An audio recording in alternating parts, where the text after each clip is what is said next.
Get that satisfying black child out of my school photos permanently. Patricia Whitfield's voice sliced through the phone like a razor.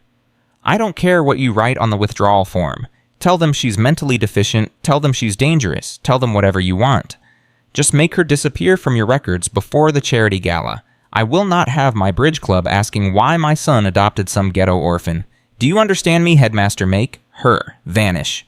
She slammed the phone down, adjusted her pearl necklace, and smiled at her reflection. Upstairs, in a locked room at the end of a dark hallway, a 10-year-old girl pressed her ear against the door, tears streaming down her face. She had heard everything. That little girl was Maya Whitfield, and her grandmother had just erased her from existence. Before we continue this incredible story, please take a moment to subscribe to our channel and hit that notification bell so you never miss our touching stories. We would love to know where you're watching from today, so please comment your city below. Let's see how far this story travels. Now let us return to this heart-wrenching journey of a father who discovers the unthinkable happening under his own roof. Marcus Whitfield pressed the phone harder against his ear. The connection from Singapore was terrible, but his assistant's voice came through clearly enough. Congratulations, Mr. Whitfield. The Eastgate deal just closed. $420 million. Marcus should have felt triumphant. He felt nothing. Just the same hollow emptiness that had lived in his chest since Elena died 3 years ago. Book me on the next flight to Atlanta. I'm coming home early.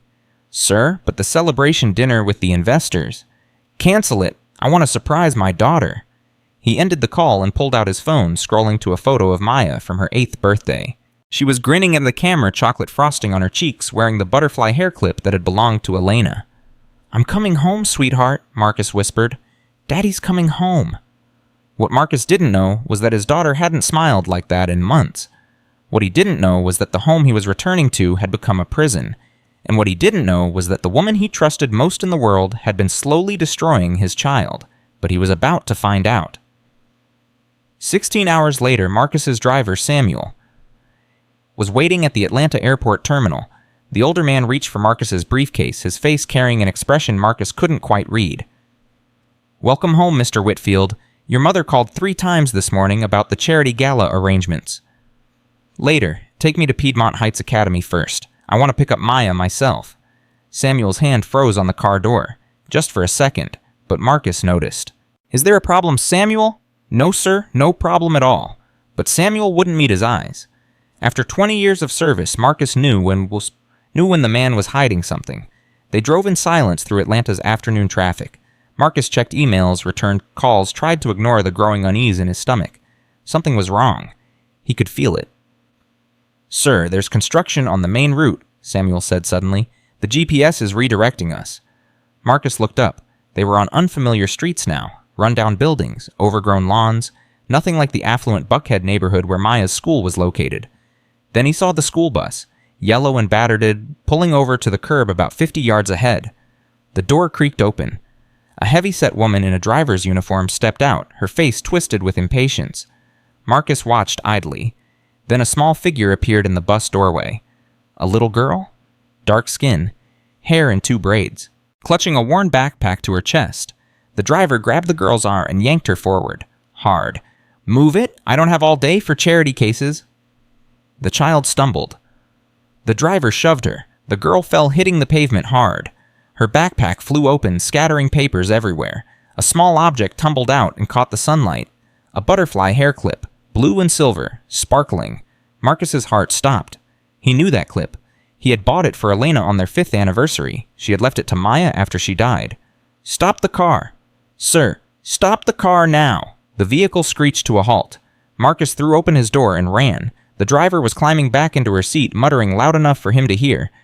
Little charity case making me late. Should have left her at school. Oh, wait, she doesn't belong there anymore, does she? She laughed, a cruel, ugly sound.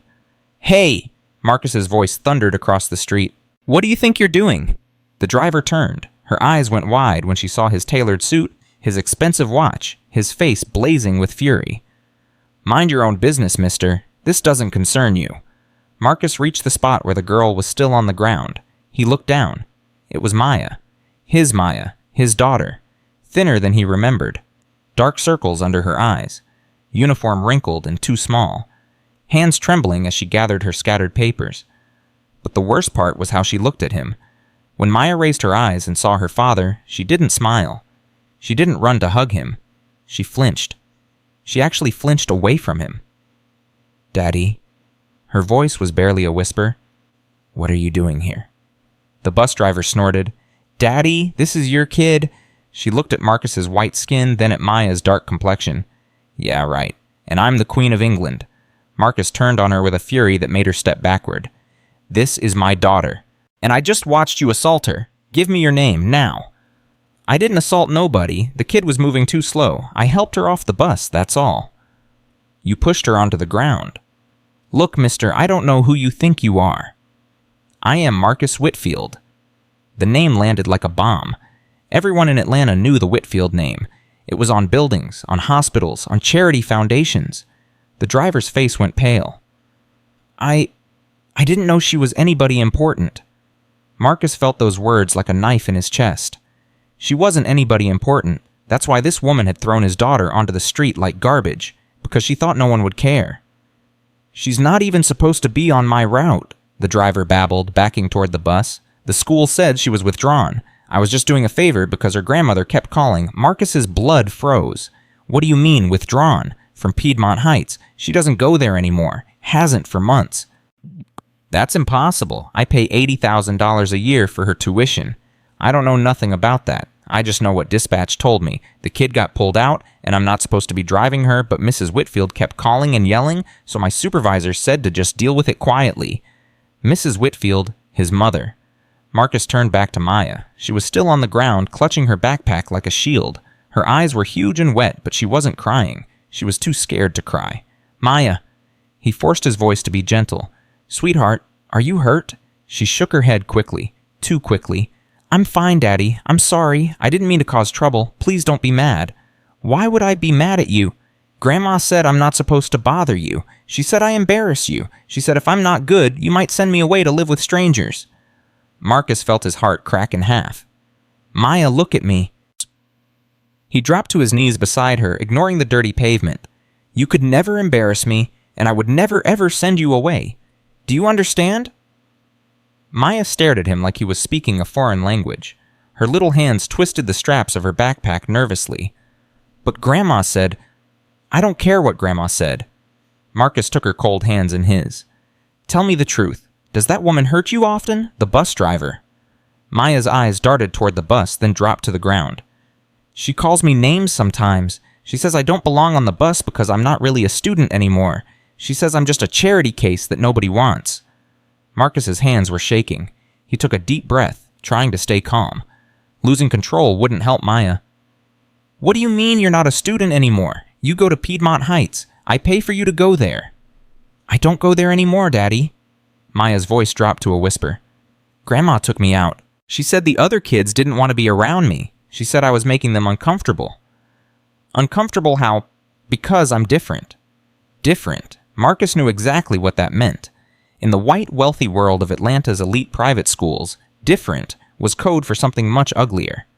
"When did this happen? When did Grandma take you out of school?"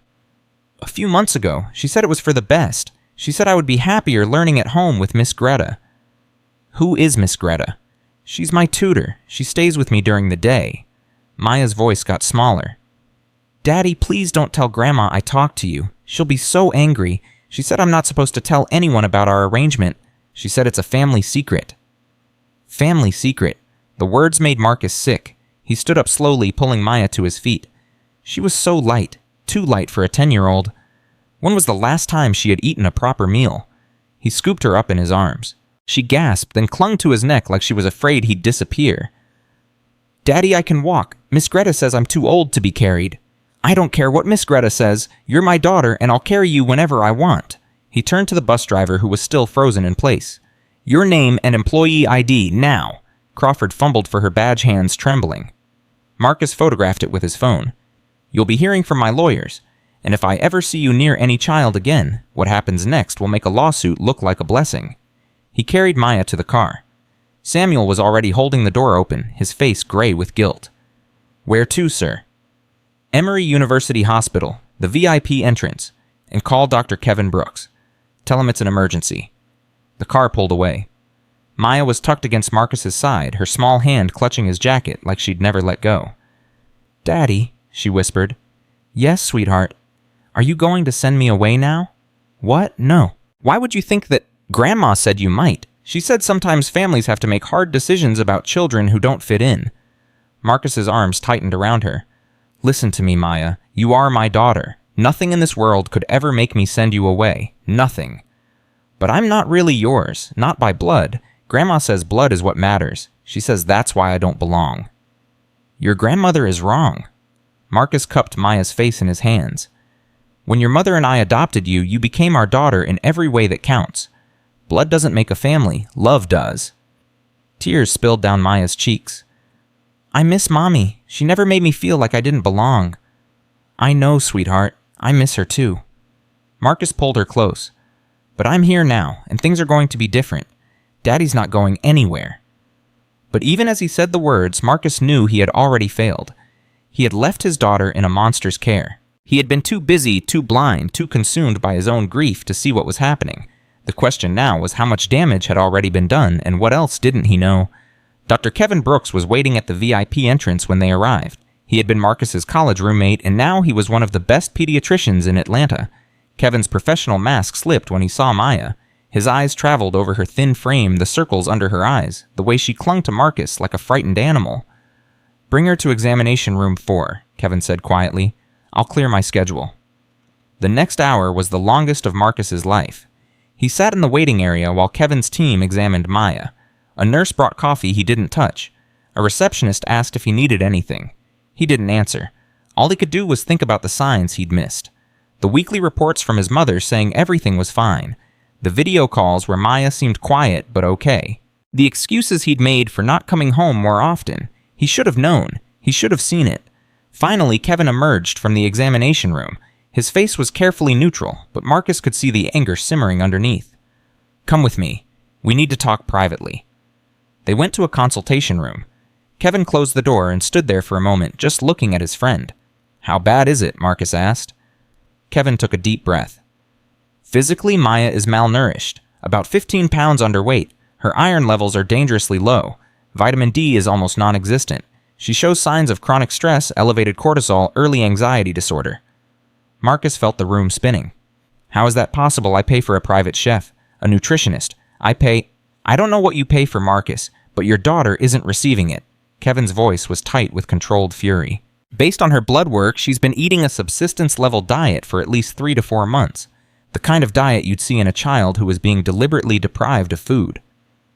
Deliberately deprived? You're saying someone has been starving my daughter. I'm saying the evidence points to neglect at best, intentional malnutrition at worst. Marcus gripped the edge of his chair. There's more, Kevin continued. Maya has psychological trauma markers, hypervigilance, fear of authority figures, avoidance behavior. When I asked simple questions about her daily routine, she kept looking at the door like she expected someone to burst in and punish her. She's scared of her grandmother and someone named Miss Greta. Kevin's expression darkened. I don't know about any tutor, but I can tell you this Maya has been conditioned to be afraid. That kind of conditioning doesn't happen overnight. It takes months of consistent psychological pressure. He paused. Someone has been systematically terrorizing your daughter, Marcus. Marcus's legs gave out. He sank into a chair, his head in his hands. There's one more thing, Kevin said, his voice gentler. When I was examining her, I found something else. Old bruises. On her arms and back. Faded but visible. At least 3 or 4 weeks old. Marcus looked up sharply. Bruises, grab marks, the kind you get when someone grabs you hard and shakes you. Kevin's jaw tightened. I asked Maya about them. She said she fell, but Marcus, those bruises didn't come from falling. Someone's been hurting her. Yes. Who? The tutor, Miss Greta. Maya wouldn't say. She just kept repeating that she fell, that she's clumsy, that it was her own fault. Kevin sat down across from his friend. That's classic abuse response. The victim blames themselves to protect the abuser. Marcus stood up abruptly. Where is she now? Resting in the examination room. I gave her some juice and a mild sedative. She fell asleep almost immediately, which tells me she hasn't been sleeping well for a long time. Keep her here. Keep her safe. Don't let anyone take her without my permission. Anyone. Kevin studied his face. What are you going to do, Boot? I'm going to find out exactly what's been happening in my house, and then I'm going to make sure it never happens again. Marcus was halfway to the door when Kevin called out, "Marcus, wait." He turned. Kevin walked over and put a hand on his shoulder. "There's something else Maya told me. When I asked her about her grandmother, she said something that, well, you need to hear it." "What did she say?" "She said, Grandma told me that Daddy only adopted me because Mommy made him. She said now that Mommy's gone, Daddy doesn't want me anymore. She said Daddy's just waiting for the right time to give me back." Marcus felt like he'd been punched in the stomach. "She said your mother shows her pictures sometimes. Photos of other families. Happy families with kids who look like their parents. Your mother tells her, this is what a real family looks like. This is what your daddy deserves. You're just borrowing his name until he finds a better daughter." Marcus couldn't speak, couldn't breathe. "Your daughter thinks you don't love her, Marcus. Your mother has spent months convincing her that she's disposable, that she's temporary, that the only reason she hasn't been thrown away yet is because you're too busy to deal with it." The rage that had been building in Marcus's chest exploded into something cold and terrible. "I'm going to destroy her," he said quietly. "My mother. I'm going to take everything she has." "Be smart about it," Kevin warned. "Patricia Whitfield has connections everywhere. If you go in guns blazing, she'll cover her tracks and spin this against you." "I know. That's why I need to gather evidence first." Marcus met his friend's eyes. "Can you document everything Maya's condition, the bruises, the malnutrition? I need records that will hold up in court." "Already done. I've been photographing and recording everything since she came in. Whatever you need, you'll have it." "Thank you, Kevin." "Don't thank me. Just protect that little girl. She's been through enough." Marcus nodded and walked out of the hospital. His mind was racing, but his thoughts were crystal clear. He couldn't confront his mother directly. Not yet. She was too smart, too connected, too experienced at manipulation. If he tipped his hand, she'd destroy evidence and manufacture a narrative that made herself the victim. No, he needed to be strategic. He needed proof. He needed to understand the full scope of what she'd done before he made his move. The drive to the Whitfield estate took 30 minutes. 30 minutes for Marcus to plan. 30 minutes for his rage to settle into something cold and calculating. "Samuel," he said as they approached the gates, "when we get inside, I need you to keep my mother occupied. Tell her I called from the airport. Tell her my flight was delayed, and I won't be home until tomorrow." Samuel met his eyes in the mirror. There was a new resolve in the old driver's face. "Yes, sir. Whatever you need. One more thing. Where does Miss Greta stay?" "Third floor, sir. End of the east wing, near Miss Maya's room." "Near Maya's room. Of course. Patricia would want her spy close." "Thank you, Samuel." The gate swung open. The car rolled up the long driveway toward the mansion. Marcus had grown up in this house. He had always thought of it as elegant, refined, a testament to the Whitfield legacy. Now it looked like a prison. He stepped out of the car and walked through the front door. "Marcus, is that you?" Patricia's voice floated down from the second floor.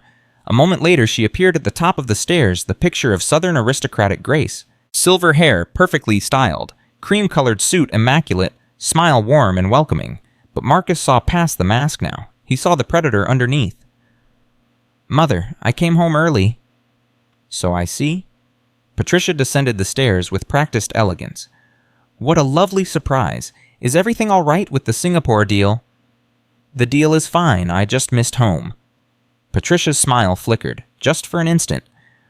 "How wonderful. I'll have Cook prepare your favorite dinner. Oh, and the planning committee for the charity gala needs your approval on the seating chart. I told them, where's Maya?" Another flicker, quickly hidden. "Maya? She should be upstairs with Miss Greta. They've been working on her studies all day. Such a dedicated teacher. I'd like to see her." "Of course, dear, though she might be napping. Perhaps it would be better to wait. I'll go up now." Marcus walked past his mother and headed for the stairs. Behind him, he heard Patricia calling for Samuel, her voice just slightly too bright. She's suspicious, he thought. She knows something is wrong. He climbed to the third floor and made his way down the east wing hallway. It was darker here than he remembered. Fewer lights, musty smell, like this part of the house had been forgotten. At the end of the hallway, he found two doors. One was slightly open, revealing a sparse bedroom. The other was closed, with a heavy brass lock mounted on the outside.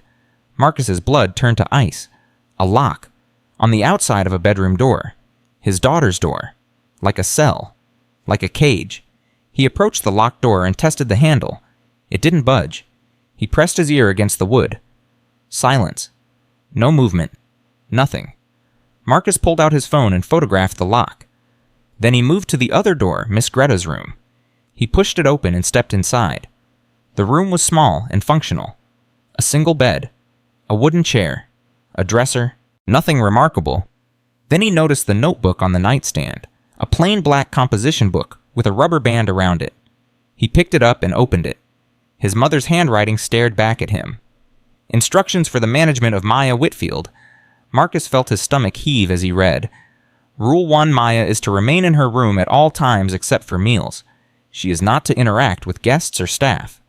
Rule 2: meals are to be simple and minimal, nothing that could encourage weight gain or draw attention to her health. Rule 3: if Maya cries or complains, remind her that her father doesn't want to be bothered. Tell her that misbehavior will result in removal from the family. Rule 4: if anyone asks about Maya, tell them she is at a treatment facility in Switzerland. Rule 5: under no circumstances is Maya to be allowed near Marcus when he is home. Keep her out of sight until he leaves. There were more rules. Pages of them, a manual for breaking a child's spirit. Marcus photographed every page. He was about to leave when he noticed something under the mattress. A folder. He pulled it out and opened it. Bank statements, receipts, a paper trail. His mother had been diverting Maya's trust fund money Marcus had set up for her education into her own accounts.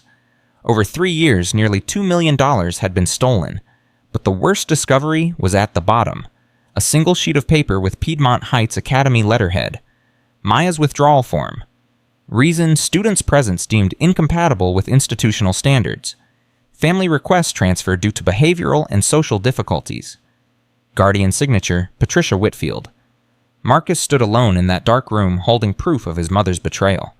He thought about Maya at the hospital, finally safe. He thought about Elena and his promise to protect their daughter. He thought about the woman downstairs who had given birth to him.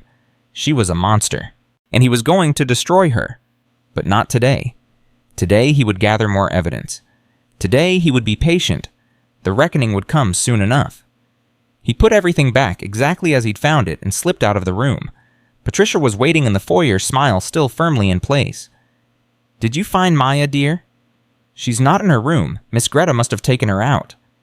"Oh, how nice. Greta is so good about fresh air." "Yes, she is." Marcus headed for the front door. "I have business in the city. I'll be back for dinner." "Of course, dear. Take your time." Marcus stepped outside. Behind him, the mansion loomed like a monument to lies. But the lies were about to end, and Patricia Whitfield was about to learn a very important lesson. You don't mess with Marcus Whitfield's daughter. What Patricia didn't know was that Marcus had already made 3 phone calls from the car. One to his security team ordering round-the-clock surveillance of the estate. One to his lawyers initiating emergency custody proceedings. And one to a private investigator requesting a complete background check on everyone employed at the mansion in the past year. The trap was set. Now all Marcus had to do was wait for his mother to walk into it. But Patricia Whitfield hadn't survived 60 years in Atlanta's elite circles by being careless. And she had secrets that even Marcus couldn't imagine. Secrets that would change everything he thought he knew about his family. The war was just beginning. Marcus drove back to the hospital as the sun began to set over Atlanta. His mind was churning with everything he'd discovered, but one thought kept rising above the rest. How long had this been going on? He pulled out his phone and dialed his assistant. "Marcus Whitfield's office. James, I need you to pull every communication from my mother regarding Maya over the past 3 years. Every email, every text, every phone message, everything." "Sir, is everything all right? Just do it.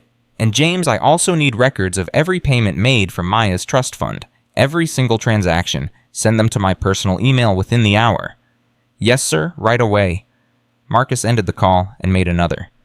"Sterling Security, how may I direct your call?" "This is Marcus Whitfield. I need to speak with your director immediately." Within seconds, a deep voice came on the line. "Mr. Whitfield? What can I do for you?"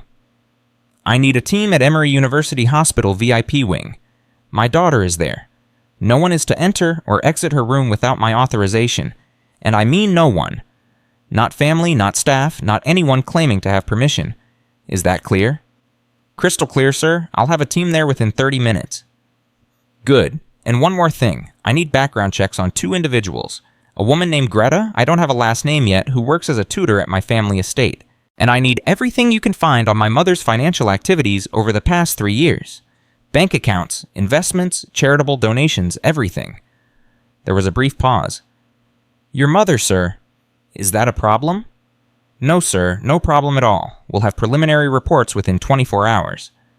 Marcus hung up and stared out the window at the passing city lights. 3 years. For 3 years, he had trusted his mother with the most precious thing in his life. And for 3 years, she had been systematically destroying that precious thing while sending him cheerful updates about how well everything was going. The weekly emails. Maya is doing wonderfully in school, top of her class in reading. The monthly reports. Maya's health is excellent. The nutritionist says she's thriving. The video calls where Maya sat stiffly beside her grandmother answering questions in monosyllables while Patricia smiled and nodded. All lies, every single word a lie. But why? That was the question Marcus couldn't answer. What possible reason could his mother have for hating Maya so much? Was it really just about race? Was Patricia really so consumed by prejudice that she would torture her own grandchild? Or was there something else, something deeper? Something Marcus hadn't discovered yet. He arrived at the hospital to find 2 men in dark suits already stationed outside Maya's room. They nodded as he approached. Mr. Whitfield, Dr. Brooks is inside with your daughter. Marcus pushed open the door. Maya was awake now, sitting up in the hospital bed with a tray of food in front of her. Real food. Chicken, vegetables, fresh fruit. She was eating slowly, carefully, like she couldn't quite believe it was all for her. Kevin was sitting beside the bed, watching her with a gentle smile. There he is, Kevin said. Maya, look who's here. Maya looked up. For a moment, fear flickered across her face, that same instinctive flinch Marcus had seen earlier. Then it faded, replaced by something like hope. Daddy, you came back. Those 3 words broke Marcus's heart all over again. You came back, as if she had expected him to abandon her. Of course I came back. He crossed the room and sat on the edge of her bed. I told you, sweetheart, Daddy's not going anywhere. Maya set down her fork and looked at him with those big, serious eyes. Miss Greta said you were too busy for me. She said important men like you don't have time for children who aren't really theirs. Miss Greta was wrong. Grandma said the same thing. She said you only kept me because Mommy wanted me. She said now that Mommy's gone, I'm just extra weight. Marcus took Maya's small hands in his. Maya, I want you to listen to me very carefully. What Grandma and Miss Greta told you, all of it was lies. Do you understand? Every single word was a lie. But why would they lie? I don't know yet, but I'm going to find out. He squeezed her hands gently. And I promise you, no one is ever going to hurt you again. Not Grandma, not Miss Greta, not anyone. Maya studied his face for a long moment. Then slowly she nodded. Okay, Daddy, I believe you. She leaned forward and wrapped her thin arms around his neck. Marcus held her close, feeling her heart beating against his chest like a frightened bird. I love you, Maya. You are my daughter now and forever. Nothing will ever change that. I love you too, Daddy. They stayed like that for a long time, father and daughter holding on to each other in the quiet hospital room while the world outside grew dark. But Marcus knew the darkness was just beginning. Because somewhere across the city, Patricia Whitfield was making phone calls of her own, and she was not going down without a fight. In her private study at the Whitfield estate, Patricia set down her phone and stared out the window at the manicured gardens below. Something was wrong. She could feel it. Marcus coming home early, asking about Maya, going up to the 3rd floor. He knew something. But how much? She picked up the phone and dialed a number from memory. Hello? Greta, it's Patricia. Where are you? I'm at the movies, ma'am. It's my day off. Is something wrong? Marcus came home early. He went upstairs looking for Maya. Silence on the line. Did he find anything? I don't know. He left again without saying much. Patricia's fingers tightened on the phone. The child. She's not at the hospital, is she? What hospital? I don't understand. Never mind. Just get back here as soon as you can. We may need to adjust our arrangements. Yes, ma'am. I'll be there within the hour. Patricia hung up and walked to her safe, hidden behind the largest portrait in the room. She spun the combination and pulled open the heavy door. Everything was still in place. The notebook, the folder, the bank statements. She relaxed slightly. If Marcus had found this, he would have confronted her immediately. He didn't have the patience for subtlety. But the unease remained. She needed insurance. Something that would protect her if things went wrong. Patricia picked up her phone again and dialed another number. Law offices of Harrison and Blake. This is Patricia Whitfield. I need to speak with Robert Harrison immediately. Tell him it's about the adoption papers. One moment, Mrs. Whitfield. Patricia waited, drumming her manicured nails on the desk. The adoption papers. Her ace in the hole. The one thing Marcus didn't know about. The one thing that could change everything. "Patricia," Robert Harrison's smooth voice came on the line. "What can I do for you?" "Robert, I need to know the status of those documents we discussed. The ones regarding Maya's adoption." "Ah, yes. I have them right here in my files. Sealed as you requested." "Good. I may need to use them sooner than expected." "Is there a problem?" Patricia's lips curved into a cold smile. "Nothing I can't handle, but just in case I want those papers ready to go. If Marcus becomes difficult, I want to be able to remind him who really holds the power in this family." "Understood. I'll have everything prepared." "Thank you, Robert. I knew I could count on you." Patricia hung up and walked back to the window. The game was changing. She could feel it. But Patricia Whitfield had been playing games her entire life, and she never ever lost. What Patricia didn't know was that Marcus had already anticipated her next move. And what neither of them knew was that the documents in Robert Harrison's files contained a secret that would shake the Whitfield family to its very foundation. A secret that had been buried for 10 years. A secret that was about to come to light. The next morning, Marcus woke in the hospital chair beside Maya's bed with a stiff neck and a phone full of notifications. 17 missed calls from his mother. 23 text messages, each one more demanding than the last. "Marcus, where are you? Call me immediately." "This is unacceptable. I demand to know what's going on. If you don't respond within the hour, I will be forced to take action." Marcus deleted every single one without reading further. His phone buzzed again. This time, it was a number he recognized. James, his assistant. "Sir, I have those records you requested. The trust fund transactions and your mother's communications regarding Maya." "Send them to my secure email, and James cancel all my meetings for the next 2 weeks. Family emergency." "Yes, sir. Also, there's something you should know. Your mother called the office 7 times this morning. She's demanding to speak with you. She says it's urgent." "Everything is urgent to my mother. Ignore her." Marcus hung up and looked at Maya. She was still sleeping, her small chest rising and falling peacefully. For the first time in months, she was somewhere safe, somewhere warm, somewhere she didn't have to be afraid. He wasn't going to let anyone take that from her again. His phone buzzed once more. The security team. "Mr. Whitfield, we have the preliminary background check on the individual known as Greta. You're going to want to see this." "Tell me." "Greta Hoffman, age 54, former employee of the Georgia Department of Juvenile Justice. She was terminated 8 years ago following allegations of excessive discipline at a youth detention facility. 3 separate complaints were filed by minors under her supervision. All were settled out of court with sealed records." Marcus felt his blood pressure spike. What kind of excessive discipline? "The records are sealed, sir, but our sources indicate the complaints involved physical punishment, food restriction, and isolation tactics. One complaint specifically mentioned locking children in closets for extended periods." Marcus's hand tightened on the phone until his knuckles went white. "There's more," the security officer continued.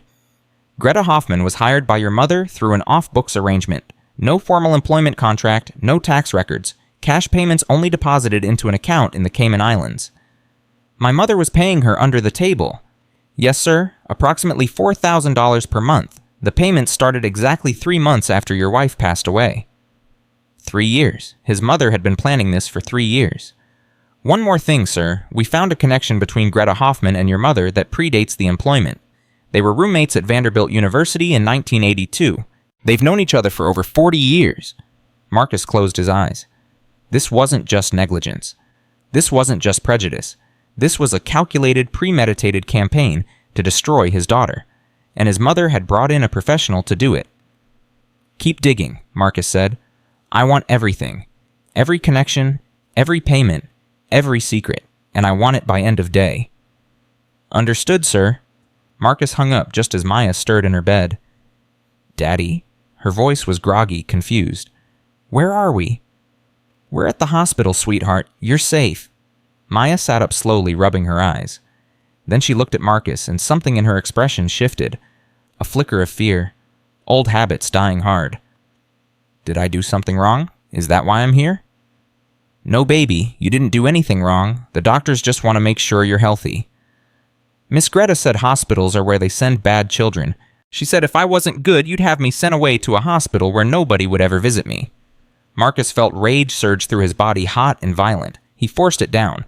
Maya didn't need his anger right now. She needed his reassurance. "Miss Greta lied to you. Hospitals are where people go to get better, and I would never ever send you away." Maya studied his face, searching for the lie. She'd been lied to so many times, she'd learned to look for deception everywhere. "Promise." "I promise." She nodded slowly. Then her stomach growled loud enough to echo in the quiet room. "Can I have breakfast?" she asked. "Real breakfast. Miss Greta only let me have one piece of toast in the morning. She said too much food would make me fat and ugly." Marcus pressed the call button for the nurse.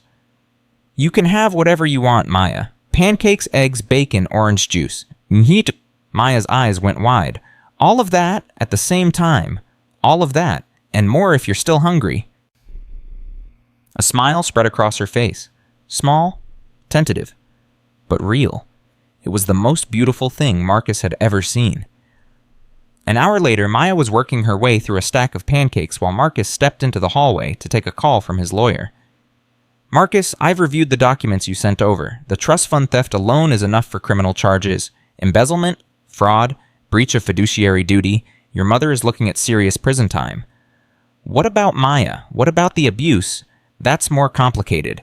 The evidence is strong, but your mother will claim she had no knowledge of Greta's methods. She'll say she trusted an employee who turned out to be abusive. It's a common defense. She wrote the rules herself. I have photographic evidence of her handwriting." "That helps, but we need more. We need testimony. We need someone who can place your mother directly at the scene of the abuse." Marcus thought for a moment. "Samuel, the driver. He's worked for the family for 20 years. He knows things." "Can you get him to testify?" "I don't know. My mother has leverage over him. She threatened to fire him if he talked." "Then we need to give him something better than fear. Protection, guaranteed employment, whatever it takes to make him feel safe enough to tell the truth." "I'll handle it." Marcus hung up and immediately dialed Samuel's number. "Mr. Whitfield." "Samuel, I need to meet with you, privately. Can you get away from the house without my mother knowing?" There was a long pause. "Sir, Mrs. Patricia has been asking questions all morning. She knows something is wrong. She's been making phone calls, moving things from her study to her car. I think she's preparing for something." "What kind of things? Get them documents, files? I saw her carrying a lockbox out to her vehicle an hour ago. She was destroying evidence." "Of course she was." "Samuel, listen to me carefully. I need you to do something. Can you find out where she's taking those documents?" "I can try, sir, but if she catches me..." "I'll protect you, Samuel. I give you my word. Whatever happens, you will not lose your job. You will not lose your livelihood. I will make sure you and your family are taken care of, no matter what." Another pause. When Samuel spoke again, his voice was steadier. "What do you need me to do?" "Follow her, discreetly. Find out where she goes and who she meets. And Samuel, if you can get into that lockbox, photograph everything inside." "Yes, sir, I understand." Marcus ended the call and walked back to Maya's room. She had finished her pancakes and was now looking at a children's book one of the nurses had brought her. "Daddy, what's going to happen to Grandma?" The question caught Marcus off guard. "What do you mean, sweetheart?" "You're angry at her. I can tell. Are you going to send her away like she wanted to send me away?" Marcus sat on the edge of the bed and took Maya's hand. "Grandma did some very bad things, Maya. She hurt you. She lied to both of us, and there have to be consequences for that." "Will she go to jail?" "Maybe. I don't know yet." Maya was quiet for a moment. "I don't want her to go to jail." Marcus blinked. "You don't..." "She was mean to me, but she's still your mommy, and you already lost your other mommy." Maya's eyes were old beyond her years. "I don't want you to be sad." Marcus felt tears prick at his eyes. After everything Patricia had done, this child, Maya was worried about his feelings, about his loss. "You are the kindest person I've ever known," Marcus whispered. "Your mother would be so proud of you." "You think so?" "I know so." Maya leaned into him and Marcus held her close, stroking her hair. But even as he comforted his daughter, his mind was racing. What was in that lockbox? What was Patricia so desperate to hide? And what were those adoption papers her lawyer had mentioned Marcus had a feeling he was about to find out? At 2:47 that afternoon, Samuel called with news that made Marcus's blood run cold. "Sir, I followed Mrs. Patricia to a building downtown. It's the law offices of Harrison and Blake." Robert Harrison, Patricia's personal attorney for over 30 years. She was inside for about an hour. When she came out, she was on the phone, and she looked pleased, satisfied, like she'd won something. "Did you hear what she said?" Only a few words, sir. She said he won't be a problem after he sees these. Blood always tells. Then she laughed and got in her car. Blood always tells. What did that mean? Samuel, I need you to go back to the house and search my mother's study. There's a safe behind the largest portrait in the room. The combination is her birth month and year, 0342. Can you remember that? Yes, sir. What am I looking for? Anything related to Maya's adoption. Any document that mentions blood or DNA or parentage. Photograph everything and send it to me immediately. Understood, sir. Marcus hung up and started pacing the hallway. His lawyer's words echoed in his head. The adoption papers. What could possibly be in Maya's adoption papers that would give Patricia leverage? He and Elena had adopted Maya through a private agency when she was 3 years old. The process had been straightforward. The biological mother, a young woman named Denise Walker, had surrendered her parental rights willingly. There had been no complications, no contested custody, no red flags. Or so Marcus had been told. His phone buzzed. A message from Samuel. 3 photographs. Marcus opened them with trembling hands. The first was a copy of Maya's original birth certificate. Mother Denise Walker. Father unknown. The second was a letter from the adoption agency confirming the transfer of parental rights. But the third photograph made Marcus stop breathing. It was a DNA test, dated 7 years ago, 2 weeks before Maya's adoption was finalized. And the results showed something impossible. Paternal match confirmed. 99.97% probability. Marcus read the name attached to the paternal sample. Then he read it again, and again.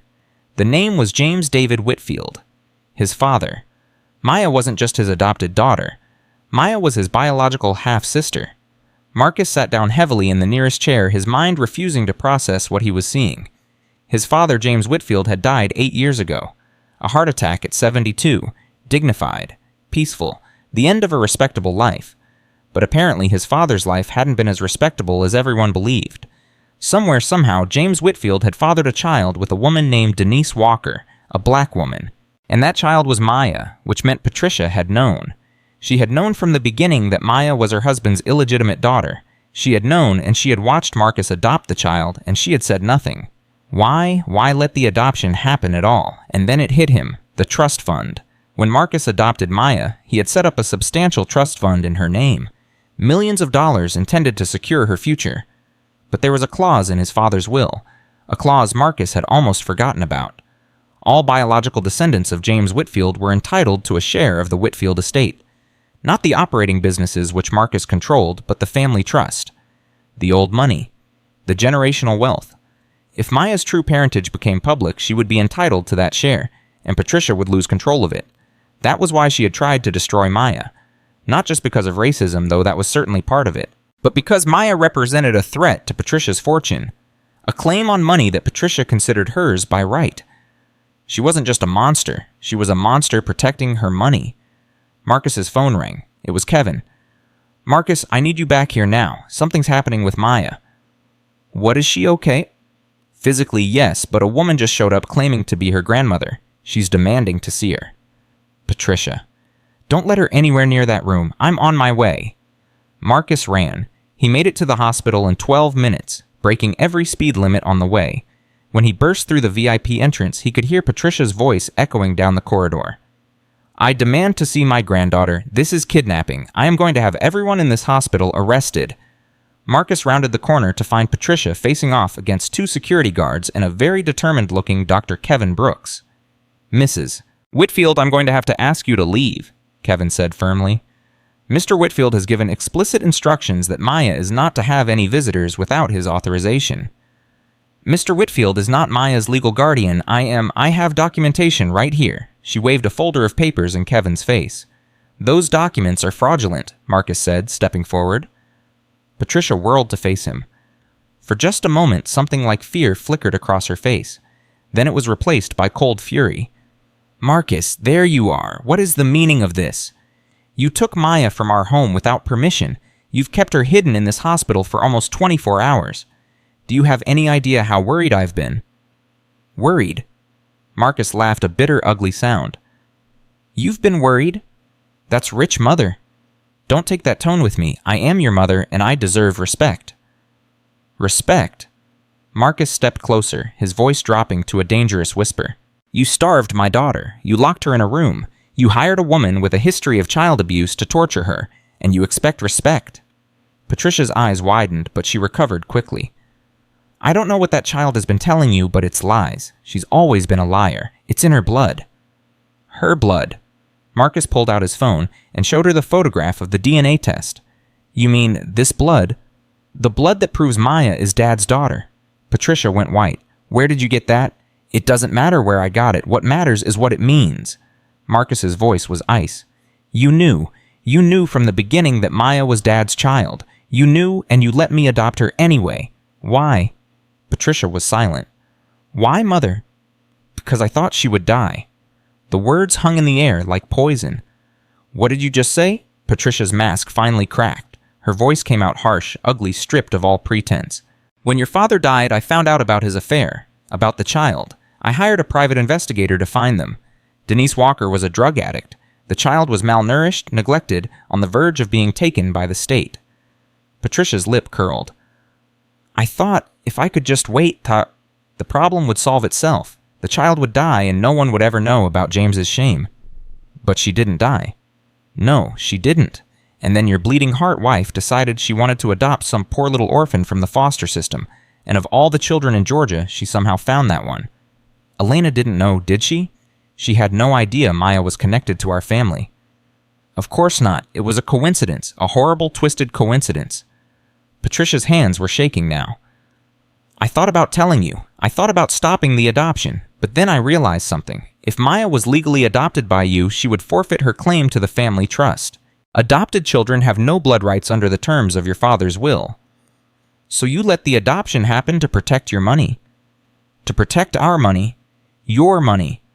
The Whitfield legacy, that child is not part of this family. She's the product of your father's weakness and some trashy black woman's greed." Marcus stared at his mother as if seeing her for the first time. "You've been punishing a child for something she had no control over, for being born, for existing. I was protecting this family. You were protecting yourself." Marcus turned to the security guards. "Remove her from the building, and if she comes back, call the police." "You can't do this," Patricia shrieked as the guards took her arms. "I am Patricia Whitfield. I own half this city. I will destroy you, Marcus. I will take everything you have." "No, Mother, you won't." Marcus watched as she was dragged away, her screams echoing off the walls until they faded into silence. Then he walked into Maya's room. She was sitting up in bed, her eyes wide with fear. She had heard everything. "Daddy, what did Grandma mean about my blood?" Marcus sat down beside her and took her hands in his. "Maya, there's something I need to tell you, something I just found out myself." "Am I in trouble?" "No, baby, you're not in trouble."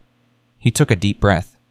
"Before your mother and I adopted you, you had another family, a biological family, and it turns out that family was my family." Maya's brow furrowed. "I don't understand." "My father, your grandfather, he was also your father. That makes you my sister Maya, not just my daughter, my sister." Maya stared at him for a long moment. "So, you're my brother and my daddy." "Yes, in a way, yes." "And Grandma Patricia? She's really my grandma." "Biologically, yes." Maya was quiet. Then very softly, "Is that why she hates me? Because I'm her husband's other daughter?" "That's part of it, sweetheart. But it's not your fault. None of this is your fault." Maya looked down at her hands. "I always wondered why she looked at me like that. Like I was something dirty. Like I didn't deserve to be alive." A single tear rolled down her cheek. "Now I know." Marcus gathered her into his arms. "Listen to me, Maya. What Patricia did, what she thinks it says, everything about her and nothing about you. You are not dirty. You're not a mistake. You are a gift, the best gift I have ever received, and I will spend the rest of my life making sure you know how loved you are." Maya buried her face in his chest. "I love you, Daddy." "I love you too, sweetheart, always and forever." They held each other as the afternoon light faded. Father and daughter, brother and sister, bound by blood and choice and a love that no amount of hate could destroy. But Marcus knew this wasn't over. Patricia was still out there, still dangerous, still desperate. And desperate people did desperate things. At 6:15 that evening, Marcus received a text from an unknown number. "Check the news now." He turned on the television in Maya's room, flipping to the local news channel. What he saw made his heart stop. Patricia Whitfield was standing in front of the Whitfield mansion, surrounded by reporters, and she was crying. "My son has lost his mind," she sobbed into the microphone. "He kidnapped his own daughter from our family home. He's holding her in a hospital against my will. He's made wild accusations against me, all because I tried to discipline a troubled child." The reporter leaned in.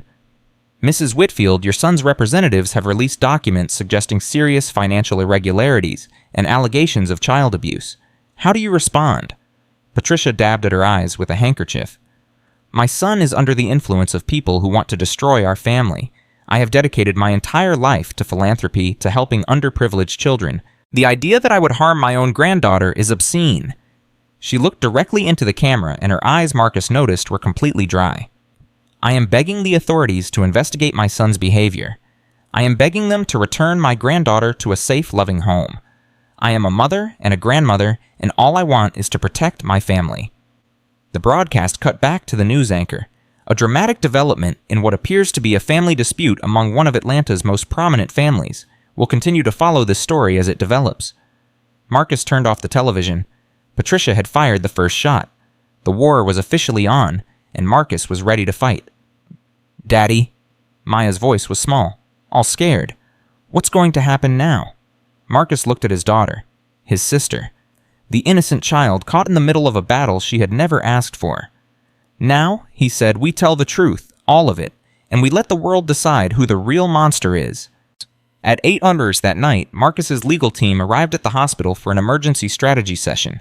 There were 4 of them: his personal attorney, David Chen, a family law specialist named Margaret Torres, a criminal prosecutor turned private counsel named Robert Jackson, and a media relations expert named Sarah Williams. They gathered in a private conference room while Maya slept peacefully down the hall, guarded by 2 security officers. "She's playing the victim," Sarah said, spreading printouts of news coverage across the table.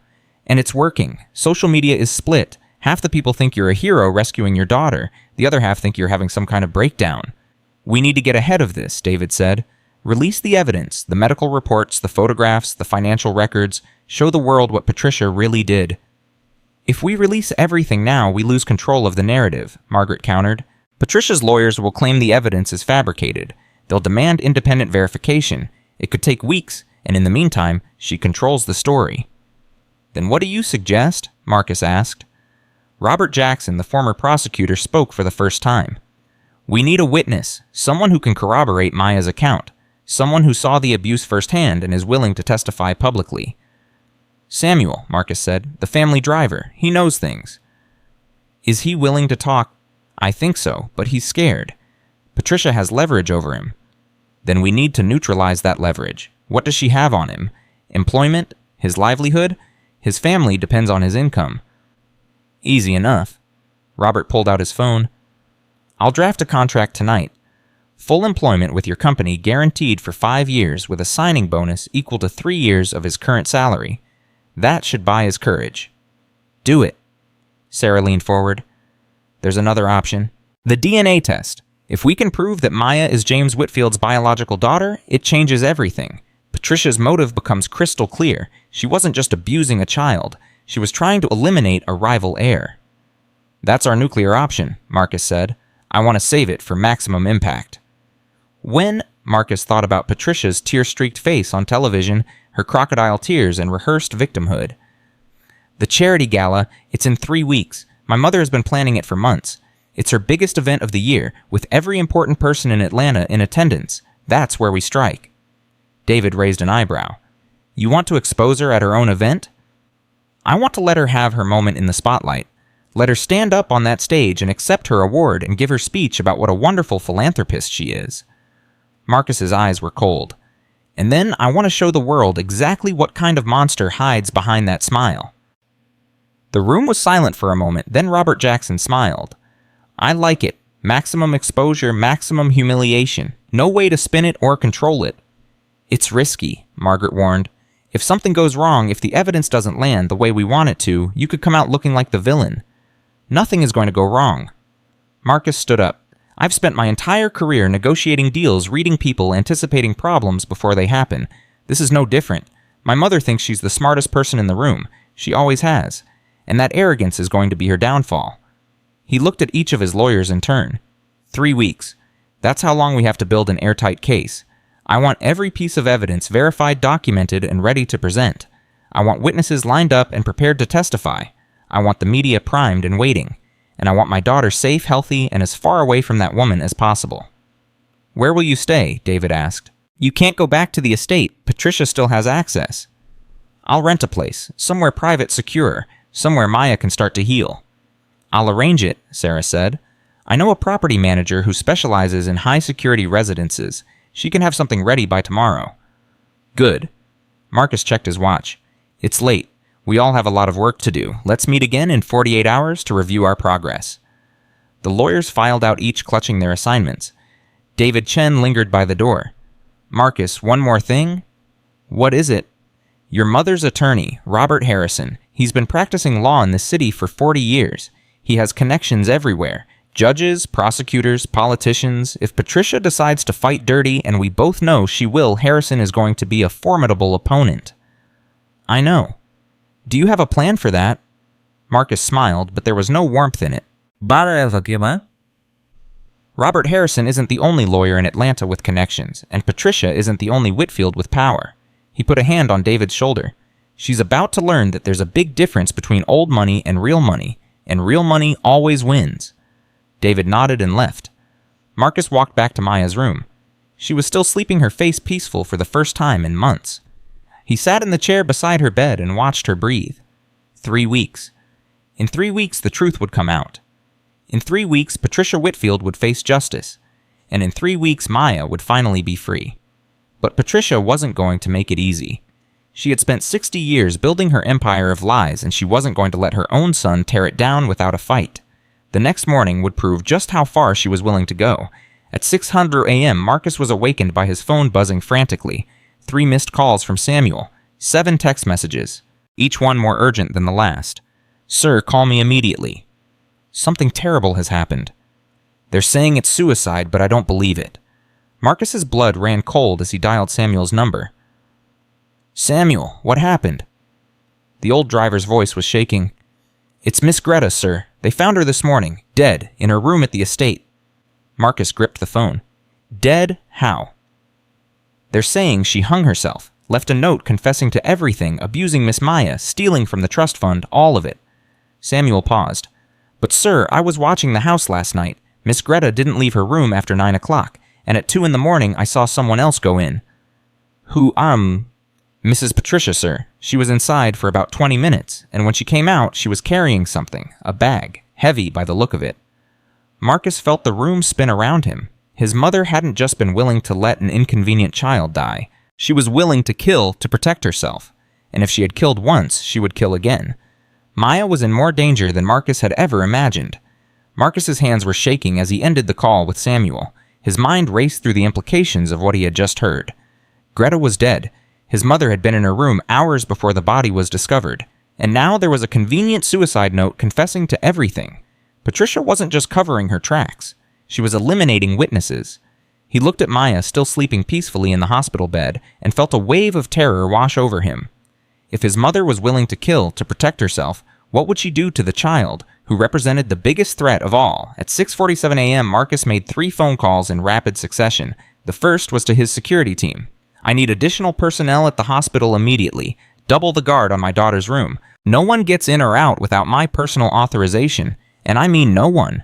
Not doctors, not nurses, not anyone. Understood, sir. We'll have a team there within 20 minutes. The second call was to Robert Jackson, his criminal attorney. Robert, wake up. We have a situation. Marcus, it's not even 7 a.m. What's wrong?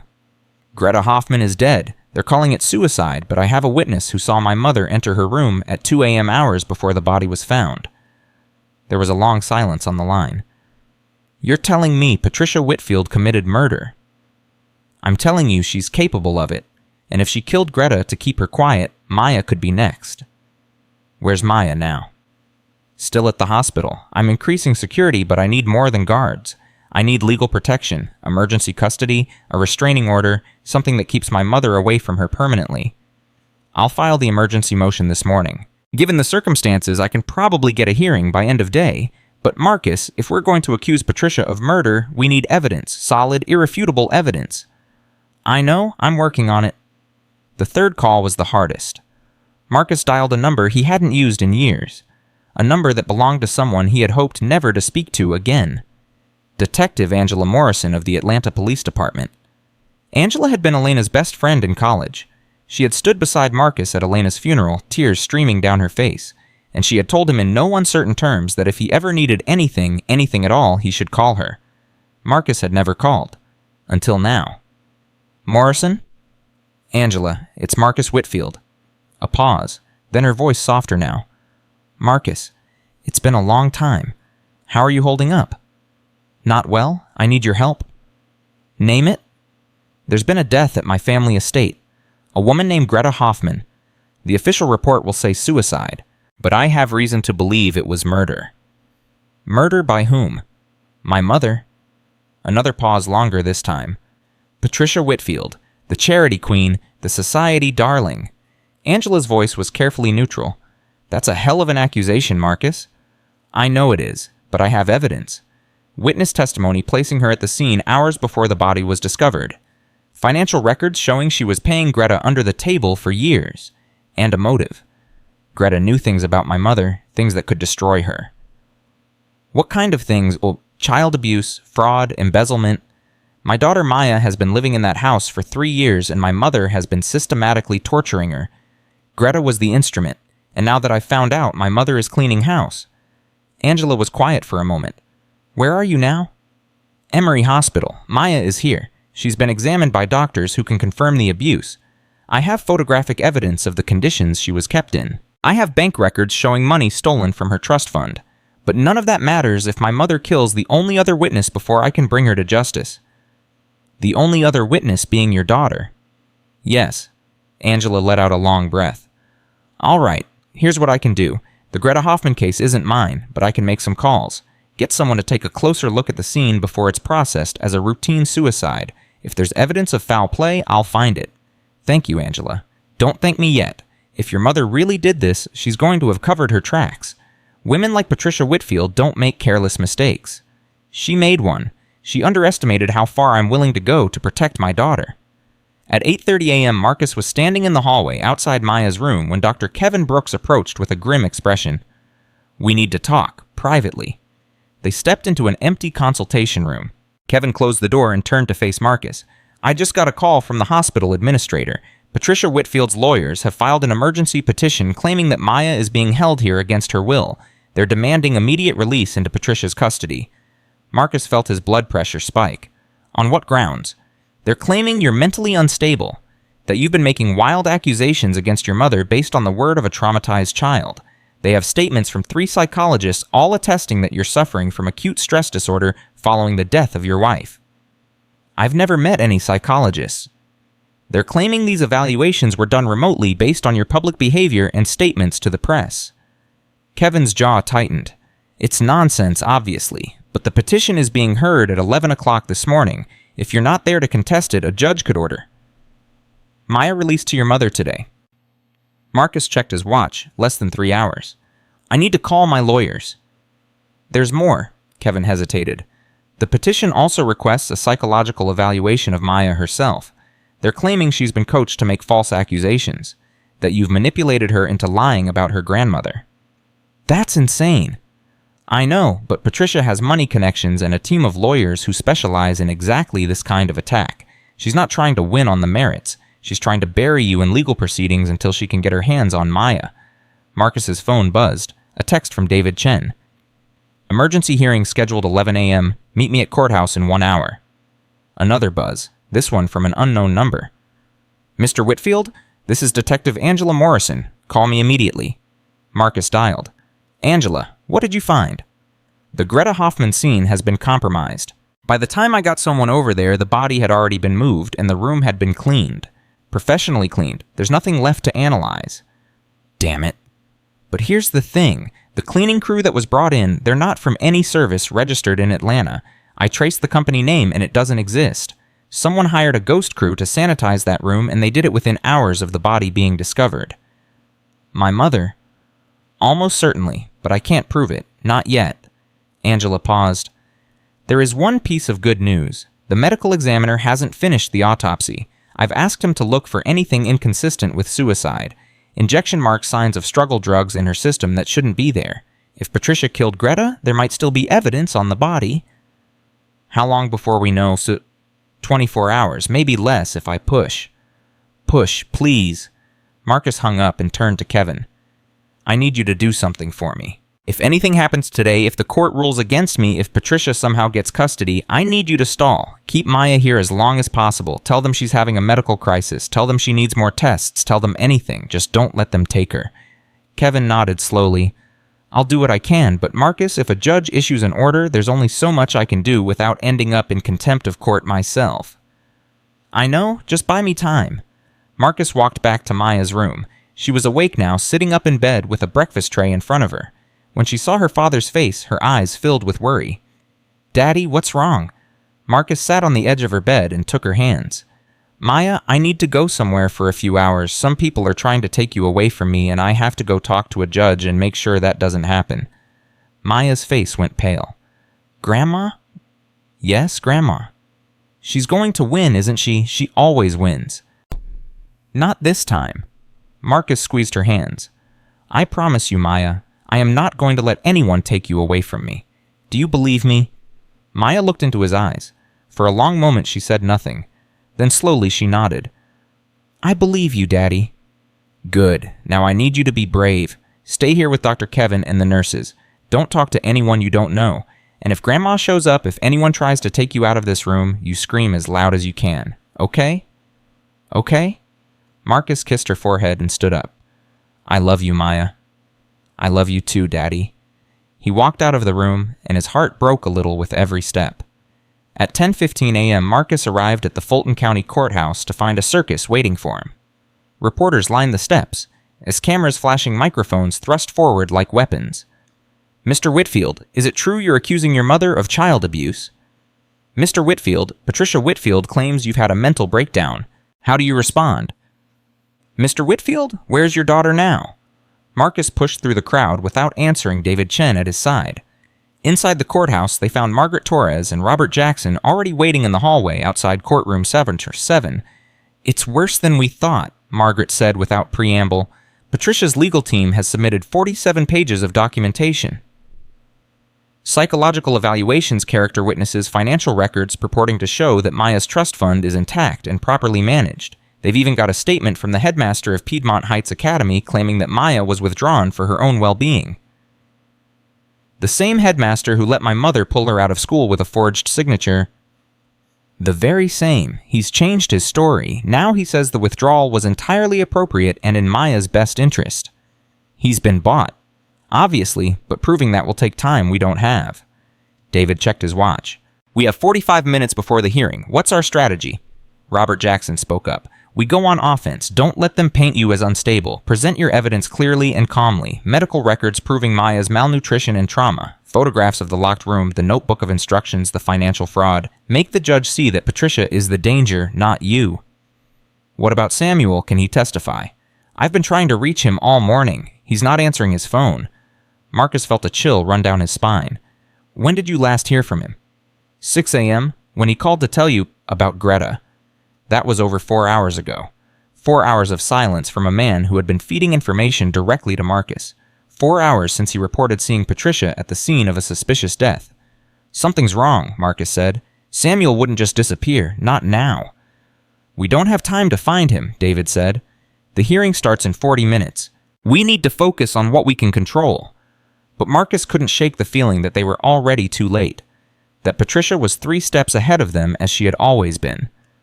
At 11:00 a.m. sharp, the hearing began. Judge Helena Watkins, a stern-faced woman in her 60s, presided. She looked at the packed courtroom with visible displeasure. This is an emergency custody hearing, not a media event. I want order in my courtroom, or I will clear it. Is that understood? A murmur of assent rippled through the gallery. Good. Now, Mrs. Whitfield, you have filed a petition claiming your son is mentally unfit to care for his daughter and requesting emergency transfer of custody. Present your case. Patricia's lead attorney, a silver-haired man named Harrison Blake, rose to his feet. Your Honor, thank you. This is a tragic situation involving a family in crisis. My client Patricia Whitfield has devoted her life to the care and well-being of her granddaughter Maya. For 3 years, she has provided a stable, loving home while her son has been consumed by grief and business obligations. Marcus watched his mother sitting at the plaintiff's table dabbing at her eyes with a handkerchief, the perfect picture of a concerned grandmother. Recently, however, Mr. Whitfield has begun exhibiting erratic behavior. He removed Maya from the family home without warning. He has made wild accusations against his mother, accusing her of crimes ranging from financial fraud to child abuse. These accusations are completely unfounded and appear to be the result of acute psychological distress. Harrison presented a stack of documents to the judge. We have here evaluations from 3 licensed psychologists indicating that Mr. Whitfield is suffering from complicated grief disorder, paranoid ideation, and possible delusional thinking.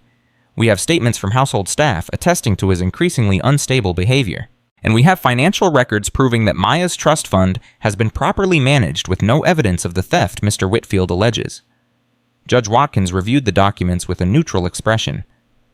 These psychological evaluations, were they conducted in person? They were conducted based on observation of Mr. Whitfield's public statements and behavior, Your Honor. Given the urgency of the situation, in-person evaluations were not possible. I see. The judge made a note. Mr. Chen, your response. David rose to his feet. Your Honor, the petitioner's case is built entirely on fabrications and purchased testimony. Mr. Whitfield is not mentally unfit. He is a father who discovered that his daughter was being systematically abused and took immediate action to protect her. He presented his own stack of documents. We have here medical records from Emory University Hospital certified by Dr. Kevin Brooks, one of the most respected pediatricians in Georgia. These records document severe malnutrition, psychological trauma, and physical injuries consistent with prolonged abuse. Maya Whitfield has been starving in her grandmother's care. A murmur went through the courtroom. Patricia's composed expression flickered. We also have photographic evidence of the conditions Maya was kept in, a room locked from the outside, a notebook written in Patricia Whitfield's own hand detailing instructions for isolating and controlling the child, bank records showing systematic theft from Maya's trust fund with over $2 million diverted to Patricia Whitfield's personal accounts. Harrison Blake jumped to his feet.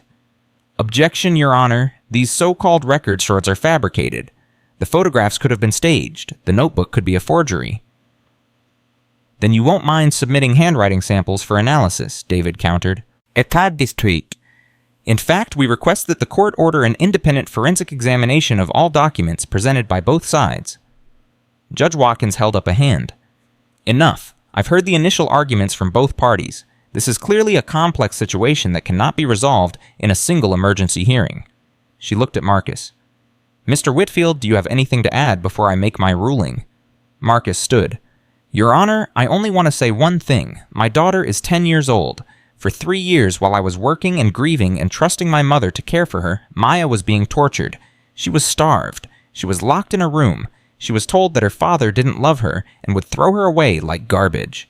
His voice cracked. I failed her. I admit that. I should have been there. I should have seen what was happening. But I am here now, and I am asking you, please do not send my daughter back to the woman who did this to her. Please. The courtroom was silent. Judge Watkins looked at him for a long moment. Then she shuffled her papers. Here is my ruling. Given the serious nature of the allegations on both sides, I am not prepared to transfer custody to either party at this time. Maya Whitfield will remain in the care of Emory University Hospital under medical supervision until a full hearing can be conducted. Patricia's attorney started to object, but the judge cut him off. Furthermore, I am ordering a complete psychological evaluation of both Mr. Whitfield and Mrs. Patricia Whitfield to be conducted by court-appointed professionals. I am also ordering an independent forensic analysis of all financial records pertaining to Maya's trust fund. She looked directly at Patricia. Mrs. Whitfield, you are prohibited from approaching within 500 feet of Maya Whitfield or Emory University Hospital until further notice. Any violation of this order will result in immediate arrest. Is that clear? Patricia's face went white with fury, but she nodded stiffly. This hearing is adjourned. We will reconvene in 72 hours. The gavel came down. Marcus slumped in his chair, relief washing over him. It wasn't a victory, not yet, but Maya was safe for another 3 days. He looked across the courtroom at his mother. Patricia was staring at him with an expression of pure hatred. And then she smiled. A cold, knowing smile that made Marcus's blood run cold. She knew something he didn't. At 1:30 p.m., Marcus returned to the hospital to find chaos waiting for him. The security guards he had stationed outside Maya's room were gone. In their place were 2 police officers in uniform, their faces grim. "Mr. Whitfield," one of them asked. "Yes, where are my guards? Where's my daughter?" "Sir, you need to come with us." "What's going on? Where is Maya?" Dr. Kevin Brooks appeared in the hallway, his face ashen. "Marcus, I'm so sorry. They had a warrant." "A warrant? What kind of warrant?" "Child Protective Services. They arrived an hour ago with court documents and police escort. They claimed Maya was in imminent danger and needed to be placed in emergency foster care." Marcus felt the world tilt beneath his feet. "That's impossible. The judge just ruled that Maya stays here. I was in that courtroom less than 2 hours ago." The CPS order was issued by a different judge. Family court, not civil court. Apparently, Patricia's lawyers filed a parallel petition while you were occupied at the hearing. She had outmaneuvered him. While Marcus was fighting one battle, Patricia had opened a second front. "Where did they take her?" Kevin shook his head. "They wouldn't say. Something about protecting the child's location from potential abusers." "I'm not an abuser. I'm her father." "I know that, Marcus, but the CPS workers don't. All they have is the paperwork Patricia's lawyers gave them." "City." Marcus grabbed his phone and dialed his legal team. No answer from David. No answer from Margaret. Finally, Robert Jackson picked up. "Marcus, I just heard. I'm already on my way to family court to get this reversed." "How long?" "I don't know. Hours, maybe longer. The family court system is a maze, and Patricia has had years to build connections there. Judges, social workers, administrators. This is her territory." "I don't care whose territory it is. Find my daughter." Marcus hung up and turned to the police officers. "You took her. You know where she is. Tell me." "Sir, we were just following orders. CPS handles placement. We don't have that information." "Then who does?" The officers exchanged a glance. "You'd have to ask CPS directly, sir, but I wouldn't count on getting a straight answer. They're very protective of foster placements, especially in cases involving alleged family abuse." Alleged family abuse. The words made Marcus want to scream. His mother was the abuser. His mother was the criminal. And somehow she had managed to turn the entire system against him and take his daughter. At 3:15 p.m., Marcus was sitting in his car outside the Atlanta office of Child Protective Services waiting for any sign of Maya. His phone buzzed with a text from an unknown number. "Check your email, now." He opened his email app and found a message with no subject line. The sender was listed only as a friend. The email contained a single attachment, a video file. Marcus pressed play. The footage was grainy, clearly shot from a hidden camera. It showed a room he recognized immediately. The third-floor hallway of the Whitfield estate outside Greta's bedroom. A timestamp in the corner read 2:17 a.m. Marcus watched as a figure appeared in the hallway. Patricia. She was dressed in a dark robe, her face pale in the dim light. She paused outside Greta's door, looking around to make sure she was alone. Then she pulled something from her pocket. A syringe. Marcus's heart stopped. Patricia opened the door and slipped inside. The camera couldn't capture what happened in the room, but she emerged 12 minutes later. The syringe was gone. In its place, she carried a small bag. The video ended. Marcus sat in his car staring at his phone, unable to process what he had just seen. His mother was a murderer, and now he had proof. But who had sent this? Who had access to security footage from the Whitfield estate? His phone buzzed again. "I know where Maya is. Meet me at the old warehouse on Peachtree Industrial Building 7. Come alone. Bring the evidence." Marcus stared at the message. It could be a trap. It probably was a trap. But if there was even a chance that this person knew where Maya was, he had to take it. At 4:45 p.m., Marcus pulled up to an abandoned warehouse on the industrial outskirts of Atlanta. The building was massive and empty, its windows broken, its walls covered in graffiti. He got out of the car and walked toward the entrance. "Hello?" His voice echoed in the cavernous space. "I'm here, show yourself."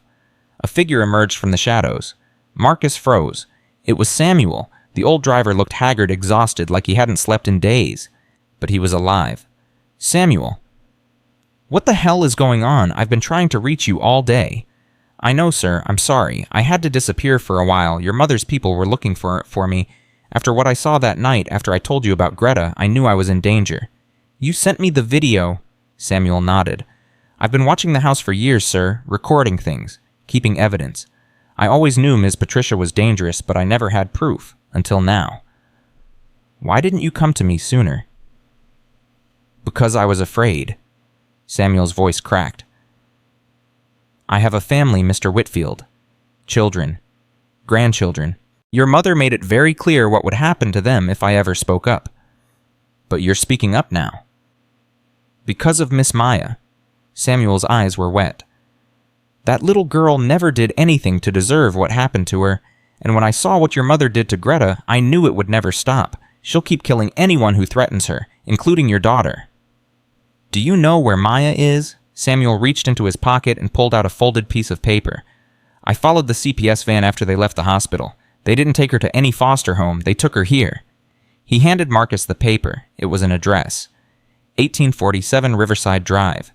Marcus recognized it immediately. It was Patricia's lake house, the one she used for private parties and secret meetings, the one no one outside the family knew about. Patricia hadn't put Maya in foster care, she had taken her, and if Marcus didn't get there in time, he might never see his daughter again. There's one more thing, Samuel said. He pulled a flash drive from his pocket. Everything I've recorded over the past 3 years. Every conversation, every meeting, every payment. It's all here, enough to put your mother away for the rest of her life. Marcus took the drive. Thank you, Samuel, for everything. Don't thank me, sir. Just save that little girl. At 5:30 p.m., Marcus was racing toward Riverside Drive, his phone pressed to his ear. Angela, listen to me. I know where Maya is. Patricia has her at the lake house. I'm heading there now. Marcus, wait. You can't just storm in there alone. If Patricia is as dangerous as you say, she could hurt Maya before you even get inside. I don't have a choice. Every minute she has my daughter is a minute too long. Then at least let me send backup. I can have officers there in 30 minutes. I don't have 30 minutes. Marcus, just be ready to move when I call. And Angela, if something happens to me, make sure the world knows what Patricia did. Promise me. A long pause. I promise. Marcus hung up and pressed the accelerator to the floor. The lake house was 20 minutes away. 20 minutes to figure out how to get inside. 20 minutes to save his daughter. 20 minutes to end this nightmare once and for all. At 5:52 p.m., Marcus pulled up to the lake house. Patricia's car was parked in the driveway. The lights were on inside. Marcus took a deep breath, opened his car door, and walked toward the front entrance. The door was unlocked. He pushed it open and stepped inside. Patricia was waiting for him. She sat in the living room, a glass of wine in her hand, looking as composed as if she were hosting a dinner party. Marcus, how lovely of you to join us. Where is Maya? She's upstairs, resting. The poor thing was so tired after all that drama at the hospital. Let her go, Mother. It's over. I have evidence of everything. The abuse, the theft, the murder. You're finished. Patricia laughed softly. Evidence? You mean the video Samuel gave you the flash drive with all his recordings? Marcus's blood went cold. How do you know about that? Because Samuel works for me, dear. He always has. Patricia took a sip of wine. Did you really think I wouldn't have contingencies? Samuel has been my insurance policy for years. Gathering evidence, yes. But evidence that I control. Evidence that can be edited, manipulated, made to say whatever I need it to say. Marcus felt the floor drop out from under him. The video of you killing Greta can easily be explained as a wellness check on a troubled employee. The syringe vitamin B12 injection. I was concerned about her health. The bag I carried out personal items she asked me to dispose of. Patricia smiled. You have nothing, Marcus. You never did. Upstairs, a door opened. Footsteps on the stairs. Marcus looked up. Maya appeared at the top of the staircase, her eyes wide with fear. Behind her stood a man Marcus had never seen before. Large. Muscular. Holding Maya's arm in a grip that looked painfully tight. Daddy? Let her go. Marcus started toward the stairs, but Patricia's voice stopped him. One more step and Gregory will take Maya out the back door. You'll never see her again. Marcus froze. What do you want, Mother? Patricia set down her wine glass and stood. What I've always wanted. What's best for this family. For the Whitfield legacy. She walked toward him slowly. You're going to sign over your controlling shares in Whitfield Enterprises. You're going to transfer Maya's trust fund into my name. And you're going to commit yourself to a psychiatric facility for treatment of your obvious mental breakdown. And if I refuse, Patricia's smile disappeared, then Maya disappears, forever, and you'll spend the rest of your life wondering what happened to her. Marcus looked at his daughter, at the terror in her eyes, at the bruises already forming on her arm where the guard gripped her. Okay, he said quietly. I'll do it, whatever you want. Just don't hurt her. Patricia's smile returned. I knew you'd see reason. You always were the smart one. She gestured to a table where legal documents were already laid out, waiting for his signature. Marcus walked toward the table, his mind racing. He had one chance, one opportunity to turn this around, and it was about to walk through the front door. At exactly 6:00 p.m., the door behind Marcus burst open. Detective Angela Morrison stood in the doorway, flanked by 6 police officers with weapons drawn. Patricia Whitfield, you're under arrest for the murder of Greta Hoffman, the kidnapping of Maya Whitfield, and conspiracy to commit child abuse. Patricia's face went white. This is impossible. How did you... Samuel doesn't work for you anymore, Angela said. He works for us. Has for the past 3 hours ever since we picked him up and he agreed to testify in exchange for immunity. Marcus felt a surge of hope. Samuel had played Patricia, just as she had played everyone else. Gregory, take the child out the back, Patricia screamed.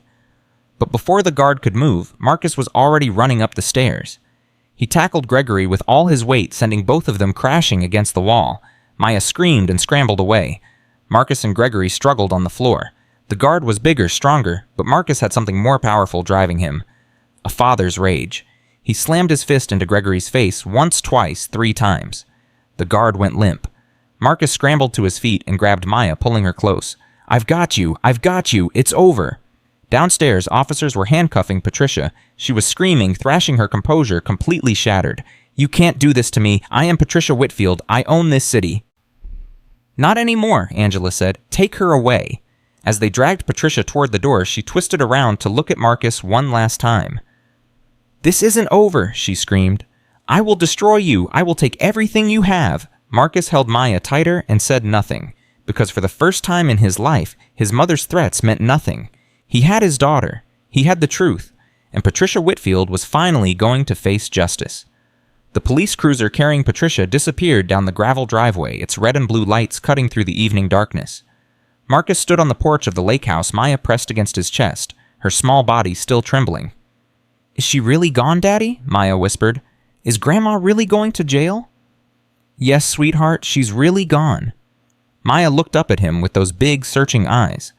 She said she would come back. She said she always wins. Marcus knelt down so he was at eye level with his daughter. Not this time. This time she loses. And I promise you she will never ever hurt you again. Maya studied his face for a long moment. Then she did something she hadn't done since Elena died. She smiled. A real smile. A smile that reached her eyes. Okay, Daddy, I believe you. Detective Angela Morrison approached them, her notepad in hand. Marcus, I'm going to need statements from both of you. Not tonight, you both need rest, but tomorrow morning at the station. Can you do that? We'll be there. Angela looked at Maya, and her professional demeanor softened. You're a very brave girl, Maya. What you've been through would break most adults, but you're still standing. Your mom would be proud of you. Maya's eyes welled up with tears. You knew my mommy. I did. We were best friends in college. Angela crouched down to Maya's level. She was the kindest, bravest person I ever knew, and I can see she passed all of that on to you. At 7:30 that evening, Marcus and Maya checked into a suite at the Four Seasons Hotel. It was anonymous, secure, and most importantly, it wasn't anywhere Patricia had ever been. Maya sat on the enormous bed, looking around at the luxurious room with wide eyes. We get to stay here, just us. Just us, for as long as we need. Can I order room service? Miss Greta never let me order anything. Marcus felt his heart clench. You can order whatever you want. The whole menu if you're hungry. Maya grabbed the room service book and started flipping through it with an intensity that made Marcus want to cry. This was a child who had been denied the simplest pleasures for years. The excitement of choosing her own food was a revelation to her. Can I have a cheeseburger and french fries and a chocolate milkshake? All of it, and dessert too. Dessert? Maya's voice was barely a whisper. Miss Greta said dessert was for good children. She said I was never good enough. Don't. Marcus sat down beside her on the bed. Maya, listen to me. Everything Miss Greta and Grandma told you was wrong. You are good. You are perfect. And from now on, you get to have dessert whenever you want. Maya threw her arms around his neck and held on tight. I love you, Daddy. I love you too, sweetheart. More than anything in the world. While Maya devoured her cheeseburger with the enthusiasm of someone who had been starving for years, Marcus stepped onto the balcony to make phone calls. The first was to David Chen. David, we got her. Maya is safe. Patricia is in custody. Thank God, David's voice was thick with relief. I've been trying to reach you for hours. What happened at the lake house? Marcus gave him the condensed version of events. Angela Morrison came through. She had officers ready to move as soon as I gave the signal. Samuel flipped on Patricia. He's been gathering evidence for years, waiting for the right moment. Samuel, I never would have guessed. Neither would Patricia. That's what made it work. Marcus paused. What's the legal situation now? Is Patricia going to be able to post bail? Not a chance. I just got off the phone with the DA's office. Given the severity of the charges, murder, kidnapping, child abuse, they're requesting she be held without bail. The arraignment is tomorrow morning at 9. I want to be there. Are you sure that's wise? You've been through a lot today. I need to see her face when she realizes it's really over. I need that closure.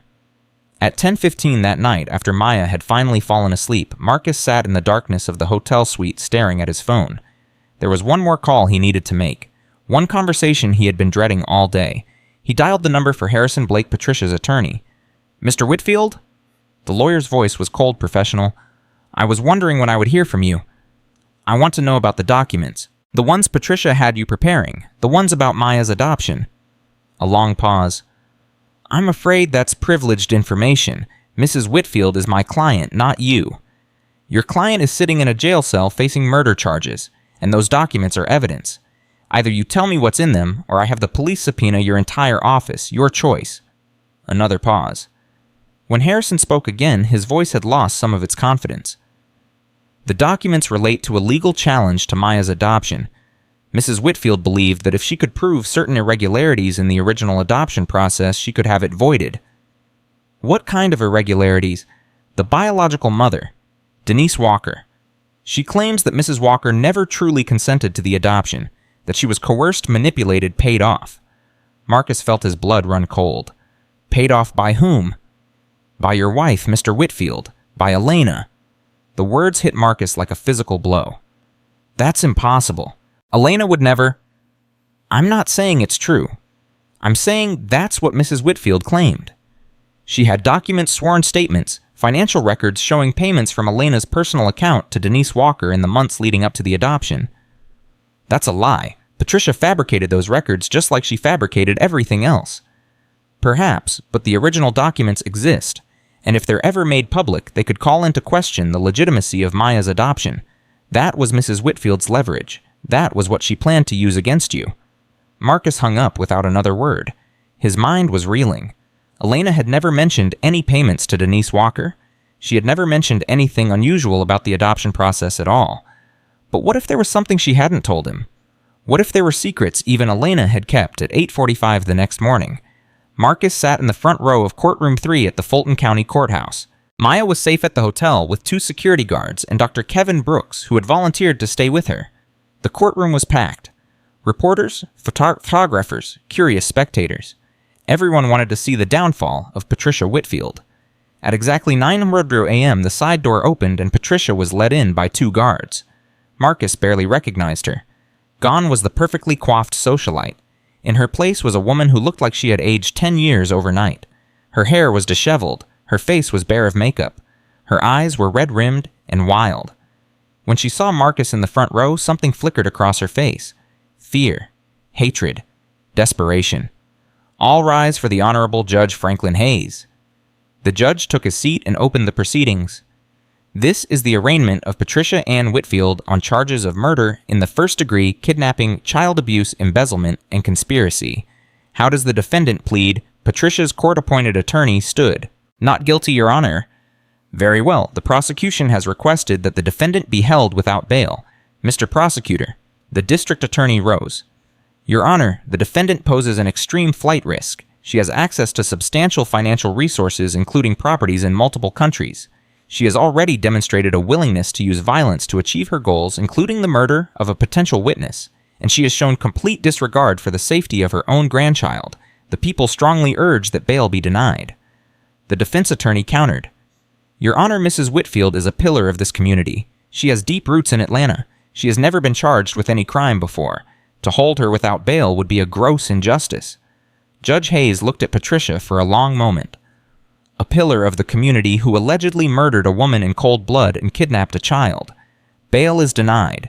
The defendant will be remanded to the Fulton County Jail until trial. Patricia let out a scream that echoed through the courtroom. You can't do this to me. I am Patricia Whitfield. I have rights. Remove the defendant, Judge Hayes ordered. As the guards dragged Patricia toward the door, she twisted around to look at Marcus one final time. This isn't over, she shrieked. I know things about Elena. I know what she did. When the truth comes out, you'll wish you had never crossed me. The door slammed shut behind her. Marcus sat in silence as the courtroom emptied around him. What did Patricia know about Elena? What truth was she threatening to reveal? He had to find out, before anyone else did. At 11:30 that morning, Marcus was sitting in the office of Benjamin Harris, the attorney who had handled Maya's adoption 7 years ago. Harris was a thin, nervous man in his 60s, and he looked even more nervous than usual. Mr. Whitfield, I'm not sure what you're hoping to find. The adoption was completely legitimate. All the paperwork was in order. I want to see the original files. Everything related to the biological mother, Denise Walker. Harris shifted uncomfortably. Those files are sealed. Standard procedure in private adoptions. Unseal them. I can't just be... My mother is sitting in jail right now, threatening to expose secrets about my wife. Secrets related to this adoption. Marcus leaned forward. If there's something in those files that could hurt my daughter, I need to know about it before Patricia's lawyers do. Harris was quiet for a long moment. Then he sighed and opened a filing cabinet. There was something unusual about the adoption. I never told you or Elena because it didn't seem relevant at the time. Tell me now. Harris pulled out a thick folder and set it on the desk. When we first made contact with Denise Walker, she was reluctant to give up her daughter. Not because she wanted to keep Maya, she was in no condition to raise a child, but because she was afraid. Afraid of what? She said there were people looking for her. Powerful people. She said if they found out she had a child, they would take the baby away, or worse.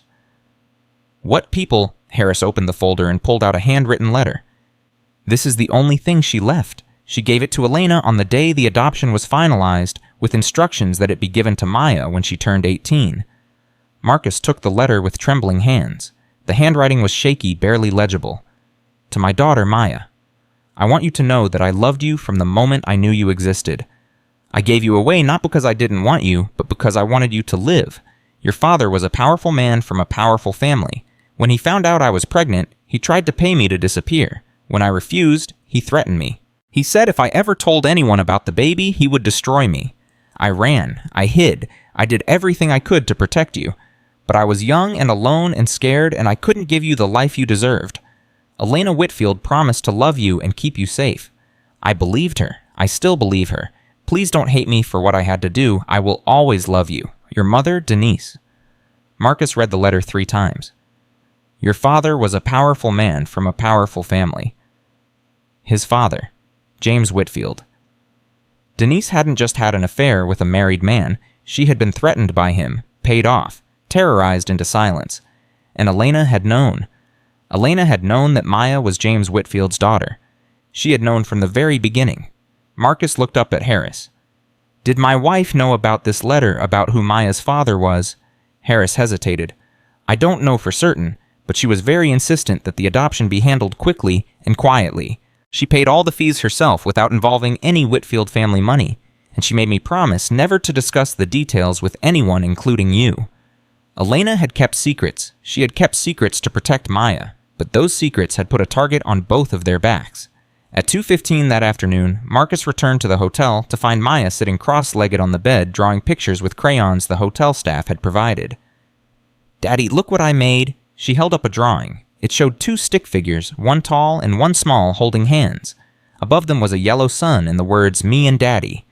Marcus felt tears prick at his eyes. It's beautiful, sweetheart. Dr. Kevin said drawing helps me express my feelings. He said I should draw things that make me happy. And I make you happy. Maya nodded enthusiastically.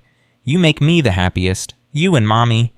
She pointed to a 3rd figure in the drawing floating above them like an angel. See, Mommy is watching over us from heaven. Marcus sat down beside her and pulled her into his arm. Yes, she is, and she's very proud of you. Daddy, can I ask you something? Anything. That letter the police lady mentioned, the one my real mommy wrote, can I read it someday?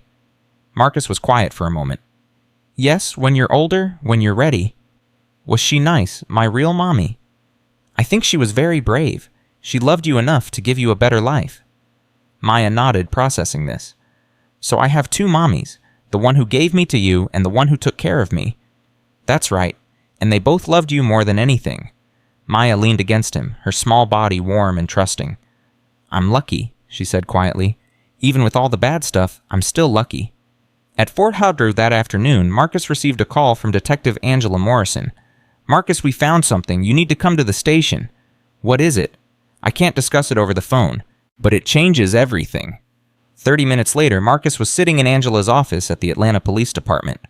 "We executed a search warrant on Patricia's properties this morning," Angela said. "Her mansion, her lake house, her office. We found the usual stuff. Financial records, communications with Greta, evidence of the abuse and embezzlement. But we also found a safe deposit box, one she kept at a small bank outside the city under a different name." Angela slid a folder across the desk. Inside was this. Marcus opened the folder. It was a DNA test, but not the one he had already seen. This one was dated 3 years ago, 2 weeks after Elena's death. The test results showed a familial match between Maya and another individual. Marcus looked at the name attached to the second sample, Patricia Ann Whitfield. "Patricia had herself tested?" Marcus asked, confused. "Why would she do that?" "Look at the relationship analysis." Marcus read the results more carefully. Probability of maternal grandmother relationship 0%. He read it again. "I don't understand. Patricia is Maya's grandmother. The other DNA test proved that James Whitfield was Maya's biological father." "Keep reading." Marcus turned to the next page. Additional analysis. The subject sample, Patricia Whitfield, shows no genetic relationship to reference sample Maya Whitfield. Cross-reference with James Whitfield DNA archived sample confirms James Whitfield is the biological father of Maya Whitfield. Patricia Whitfield is not the biological mother of James Whitfield. Marcus stared at the paper. Patricia is not James Whitfield's biological mother. According to this test, no, James Whitfield was not Patricia's biological son. But that's impossible. She raised him. She was listed as his mother on every document. Angela leaned back in her chair. "I did some digging. James Whitfield was born in 1945. Patricia married James's father, Edward Whitfield, in 1944. But according to hospital records, I managed to unearth Edward Whitfield's first wife, a woman named Catherine Mills, died in childbirth in 1945. The baby survived." James, who was then adopted by Patricia when she married Edward 6 months later. It was a quiet private arrangement, no formal adoption papers, just a new birth certificate with Patricia's name on it. Marcus was struggling to process this. So Patricia was James's stepmother, not his biological mother, which means she has no blood relation to Maya at all. Correct. But why hide that? Why keep it secret for over 70 years? Because of the Whitfield Trust. Angela pulled out another document. "I had a financial analyst look at the original trust documents from 1920. The Edward Whitfield Family Trust has a very specific provision only blood descendants of the Whitfield line can inherit. If Patricia was ever revealed to not be James's biological mother, she would have no claim on any Whitfield money. She's been living a lie her entire marriage, her entire life. And killing to protect that lie. Greta knew. That's why Patricia had to silence her." Marcus sat in stunned silence. His grandmother wasn't his grandmother. The woman who had raised his father, who had shaped his family for decades, was an imposter. And Maya, the child Patricia had tried to destroy, was the only true blood heir to the Whitfield fortune. "There's more," Angela said. "We found correspondence between Patricia and Greta dating back 15 years. Greta was Patricia's eyes and ears inside the household. She reported on James's health, his business dealings, his personal life. And 3 years ago, right after Elena died, Greta reported something that sent Patricia into a panic." "What Angela handed him a printed email. Elena had started researching the family history. She was compiling documents for a book she wanted to write about the Whitfield legacy, and she had found Catherine Mills. Marcus read the email. "Mistress, we have a problem. Mrs. Elena has been asking questions about the first Mrs. Whitfield. She found old photographs. She found letters.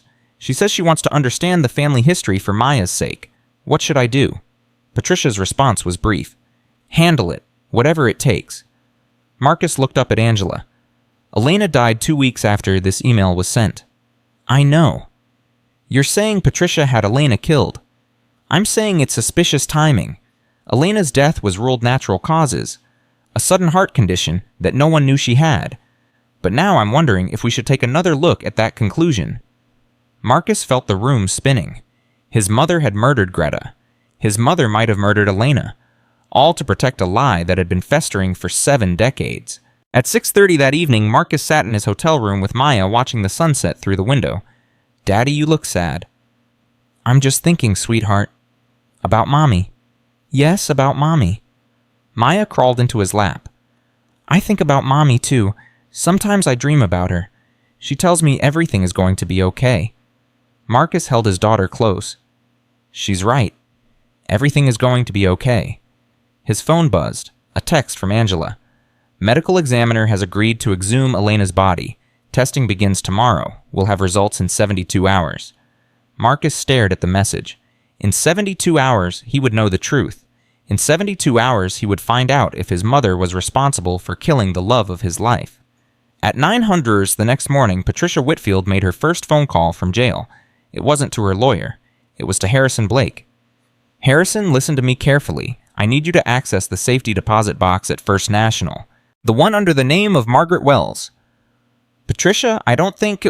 "Just do it. There's an envelope inside. Bring it to me. Today." "Patricia, you're in jail. I can't just..." "That envelope contains information that will destroy Marcus completely. Information about Elena. Information about what she really did to get Maya. If Marcus thinks he's won, he's wrong. I still have cards to play." Harrison was quiet for a moment. "What kind of information?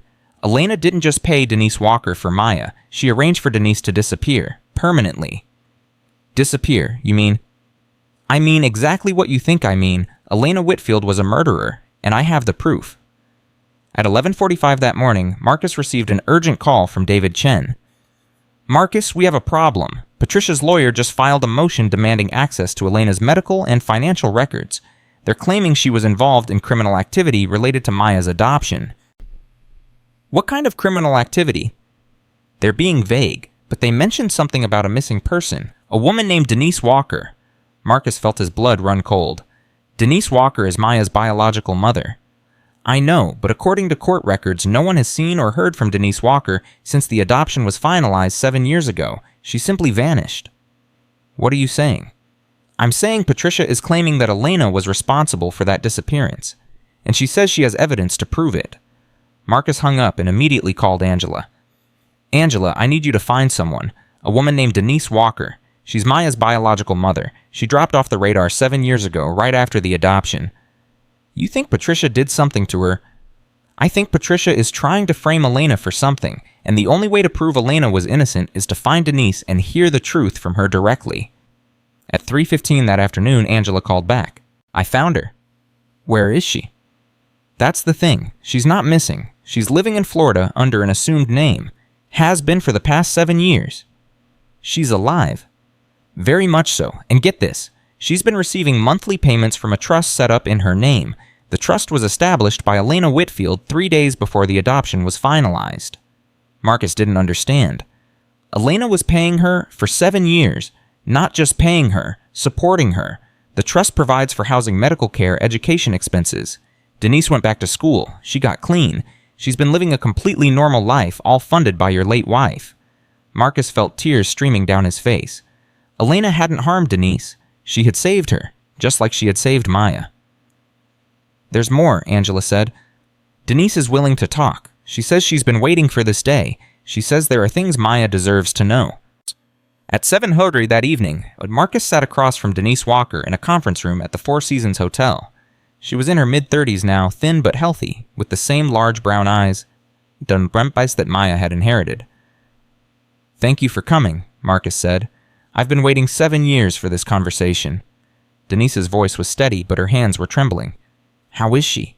How is my daughter?" "She's strong. She's brave. She's been through hell, but she's surviving." Tears spilled down Denise's cheeks. "I never stopped thinking about her, not for one single day." "Why did you disappear? Why did you let everyone think you were dead?" Denise took a deep breath. "Because your mother wanted me dead. Really dead." Marcus leaned forward. "Tell me everything." "I met James Whitfield when I was 22. I was working as a waitress at a country club where he played golf. He was charming, sophisticated, everything I thought I wanted. I didn't know he was married. By the time I found out, I was already pregnant. What happened when you told him? He panicked. He said his wife could never find out. He offered me money to terminate the pregnancy. When I refused, he threatened me. He said if I ever went public, he would destroy me. My family, everyone I loved. So you ran. I ran. I lived on the streets for a while. I got into drugs. I was a mess. Denise's voice cracked. When Maya was born, I knew I couldn't take care of her. I was going to put her up for adoption through the state, but then Elena found me. How did Elena find you? I don't know exactly. She just showed up one day at the shelter where I was staying. She said she knew who Maya's father was. She said she wanted to adopt Maya and give her a good life, but more than that, she wanted to help me. Help you how? She set up the trust. She paid for rehab. She said she felt responsible for what James had done to me, even though they weren't related by blood. She said no child should suffer because of the sins of their parents. Marcus was crying now. Elena had never told him any of this. She had carried the secret alone, protecting both Maya and Denise. But Patricia found out, Denise continued. About a month after the adoption, I received a visit from a man. Big, scary. He said Mrs. Whitfield wanted to meet with me. When I refused, he made it clear that I didn't have a choice. What did Patricia want? She wanted to know how much I knew about James, about the affair, about the baby. I told her everything. I thought maybe if I was honest, she would leave me alone. Denise laughed bitterly. I was wrong. After our conversation, she told me I had two choices, disappear forever and keep my mouth shut, or she would make sure I disappeared permanently. So you ran again. Elena helped me. She set up the new identity. She moved me to Florida. She said as long as Patricia thought I was dead, Maya and I would both be safe. Denise looked at Marcus with tears streaming down her face. Your wife saved my life, and she saved our daughter. Marcus reached across the table and took Denise's hands. Would you be willing to testify, to tell a court everything you just told me? Yes, I'll do whatever it takes to make sure that woman pays for what she's done. At 9:30 that night, Marcus received the call he had been dreading. It was Angela. Marcus, we have the preliminary results from Elena's exhumation. He braced himself. Tell me. The original cause of death was listed as sudden cardiac arrest due to an undiagnosed heart condition, but our toxicologist found something else. Traces of a compound that shouldn't have been there. What kind of compound? Digoxin. It's a heart medication. In therapeutic doses, it treats certain heart conditions, but in high doses, it can cause fatal cardiac arrest that mimics natural heart failure. Marcus closed his eyes. Elena was poisoned. The levels we found were subtle, probably administered over time. A little bit every day, building up until her heart couldn't take it anymore. Whoever did this knew exactly what they were doing. Greta, she was in the house. She had access to Elena's food and drink. That's our theory, but Greta is dead. She can't confess. And Patricia is claiming she had no knowledge of any of this. But the emails, the correspondence between Patricia and Greta, the instructions to handle it, circumstantial. A good lawyer could argue that Patricia was talking about something else entirely. Angela paused. We need a direct link, something that proves Patricia ordered Elena's murder. What about Greta's body, the autopsy? Still pending, but I'm pushing to have it expedited. If Patricia killed Greta to silence her, there might be evidence we can use. Marcus hung up and sat in the darkness. His wife had been murdered.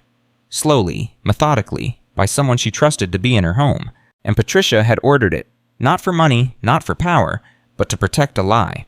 At midnight, Marcus stood on the balcony of his hotel suite staring out at the Atlanta skyline. Maya was asleep inside, finally peaceful, finally safe. But Marcus couldn't sleep. Every time he closed his eyes, he saw Elena's face. Her smile, her laugh. The way she had looked at him on their wedding day, full of hope and love and promise. She had died in his arms, and he had believed it was natural. He had grieved her and mourned her and tried to move on, all while her murderer walked free, all while Patricia smiled and schemed and pretended to care about the family she had been slowly destroying. Marcus made a decision. The charity gala was in 2 weeks. Patricia's crowning achievement, the event she had been planning for months. Patricia wouldn't be there, of course. She was in jail. But the gala would go on. The invitations had been sent. The venue had been booked. Atlanta's elite were expecting a spectacle, and Marcus was going to give them one. He was going to stand on that stage in front of every person Patricia had ever tried to impress, and he was going to tell them the truth. About Maya, about Denise, about Elena, about the woman they had all admired and respected and called their friend. He was going to expose Patricia Whitfield for what she really was, and then finally justice would be served. At 8 Honduras the next morning, DeMarcus called a meeting with his entire legal and security team. "The charity gala is in 2 weeks. We're taking it over." David Chen looked skeptical. "Taking it over, Patricia is in jail. She can't exactly run the event from her cell." "Exactly, which means the planning committee will be looking for someone to step in. I'm going to volunteer." "Marcus, are you sure about this? A public event is risky. Patricia still has supporters, people who believe her version of events." "That's exactly why we need to do this. Right now, the narrative is confused. Some people think I'm the hero who rescued my daughter. Others think I'm an unstable son who betrayed his own mother. We need to control the story." Robert Jackson nodded slowly. "A public venue, maximum exposure, all the media outlets covering the event. If you present the evidence there in front of everyone, Patricia won't be able to spin it." "That's the plan. By the time the gala ends, everyone in Atlanta will know the truth." Angela Morrison, who had joined the meeting, spoke up. "I can coordinate with the DA's office, time the announcement of formal murder charges to coincide with your presentation. Maximum impact." "Do it." Marcus looked around the room at the team that had come together to help him. 2 weeks. We have 2 weeks to build an airtight case and prepare the most important presentation of my life. Can we do it?" David nodded. "We can do it." "Then let's get to work." The next 2 weeks passed in a blur of preparation. Legal teams pored over documents, investigators compiled evidence, media consultants crafted the narrative.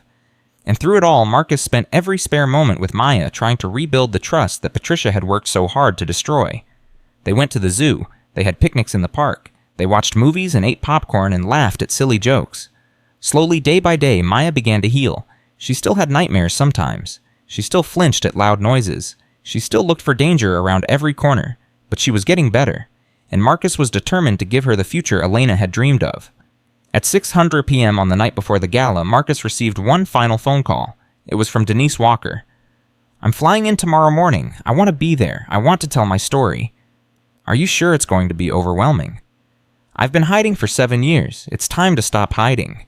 Denise paused. "Besides, I want to meet my daughter. Really meet her. Does she know I'm coming?" "Not yet. I wanted to make sure you were ready first." "I'm ready. I've been ready for 7 years. Marcus hung up and looked at Maya, who was practicing writing her name in cursive at the hotel desk. Tomorrow she would meet her biological mother. Tomorrow the truth about Patricia would be revealed to the world. Tomorrow everything would change. At 8:00 a.m. on the morning of the gala, Marcus woke Maya with a gentle shake. "Sweetheart, wake up. There's someone I want you to meet." Maya rubbed her eyes sleepily. "Who?" "Someone very special. Someone who loves you very much." There was a knock at the door. Marcus opened it. Denise Walker stood in the hallway, trembling, tears already streaming down her face. Maya looked past her father at the strange woman. "Daddy, who is that?" Marcus knelt down beside his daughter. "Maya, this is Denise. She's your biological mother. The one who gave birth to you." Maya's eyes went wide. "My real mommy." "One of them. You have 2 mommies who love you. Elena, who raised you, and Denise, who gave you life." Maya looked at Denise for a long moment. Then she walked across the room and took the crying woman's hands. "Don't cry," Maya said softly. "Everything is going to be okay now." Denise fell to her knees and wrapped her arms around her daughter. "I'm so sorry," she sobbed. "I'm so sorry I left you." "It's okay," Maya whispered, patting her back gently. "Daddy says you did it to protect me. Daddy says you were very brave." "Your daddy is right. You were always in my heart. Always." Marcus watched the mother and daughter embrace, and he felt something he hadn't felt in 3 years. Hope. Real, genuine hope. The nightmare was almost over, and the new beginning was just hours away. The morning of the gala, Marcus left Maya with Denise at the hotel and drove to the venue alone. He needed time to think. Time to prepare for what was about to happen. At 10:15 a.m. his phone rang. It was Angela Morrison. "Marcus, we have a problem." "What kind of problem?" "Patricia made bail." Marcus nearly drove off the road.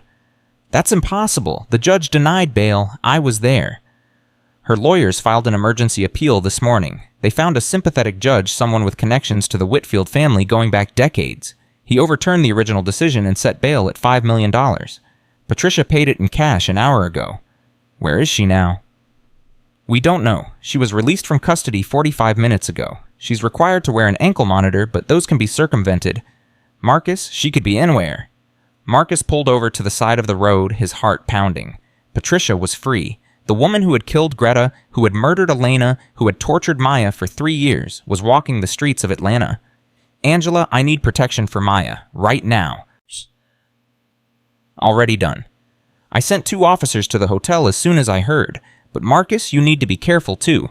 Patricia blames you for everything. If she's desperate enough, she might try something. Let her try. I'm done being afraid of her. At 11:30 a.m., Marcus arrived at the Grand Hyatt Atlanta, where the charity gala was being held.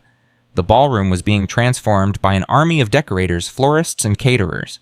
Everything was proceeding as planned. Except nothing was proceeding as planned. Mr. Whitfield.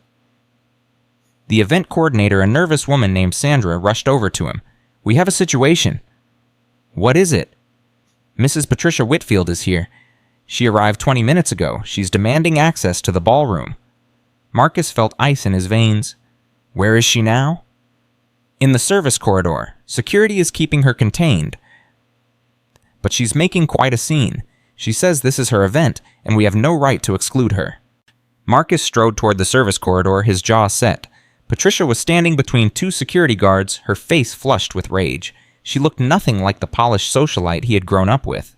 Her hair was disheveled, her clothes were wrinkled, her eyes had a wild, unhinged quality that Marcus had never seen before. There you are, Patricia screamed when she saw him. Tell these thugs to let me through. This is my gala, my charity. You have no right. I have every right. You're facing murder charges, Mother. You're not welcome here. Murder charges that will never stick. I have the best lawyers in the state. This whole thing is a misunderstanding that will be cleared up in a matter of weeks. Elena is dead because of you. Greta is dead because of you, and you call that a misunderstanding. Patricia's face contorted with fury. Elena was weak. She stuck her nose where it didn't belong, and Greta was a liability. I did what I had to do to protect this family. You did what you had to do to protect yourself. There's a difference. There's no difference. I am this family. Without me, there would be no Whitfield legacy, no fortune, no social standing. Everything your father built would have crumbled to nothing. My father didn't build anything. He inherited everything from his father, and you married into it. You were never a real Whitfield, Mother. You were just pretending. Patricia went pale. How dare you? How dare you speak to me that way? I know the truth. I know you're not Dad's biological mother. I know you've been living a lie for 70 years, and tonight everyone else is going to know too. For a moment, Patricia looked genuinely frightened. Then her expression hardened. You think you've won. You think you have all the answers. But you don't know everything, Marcus.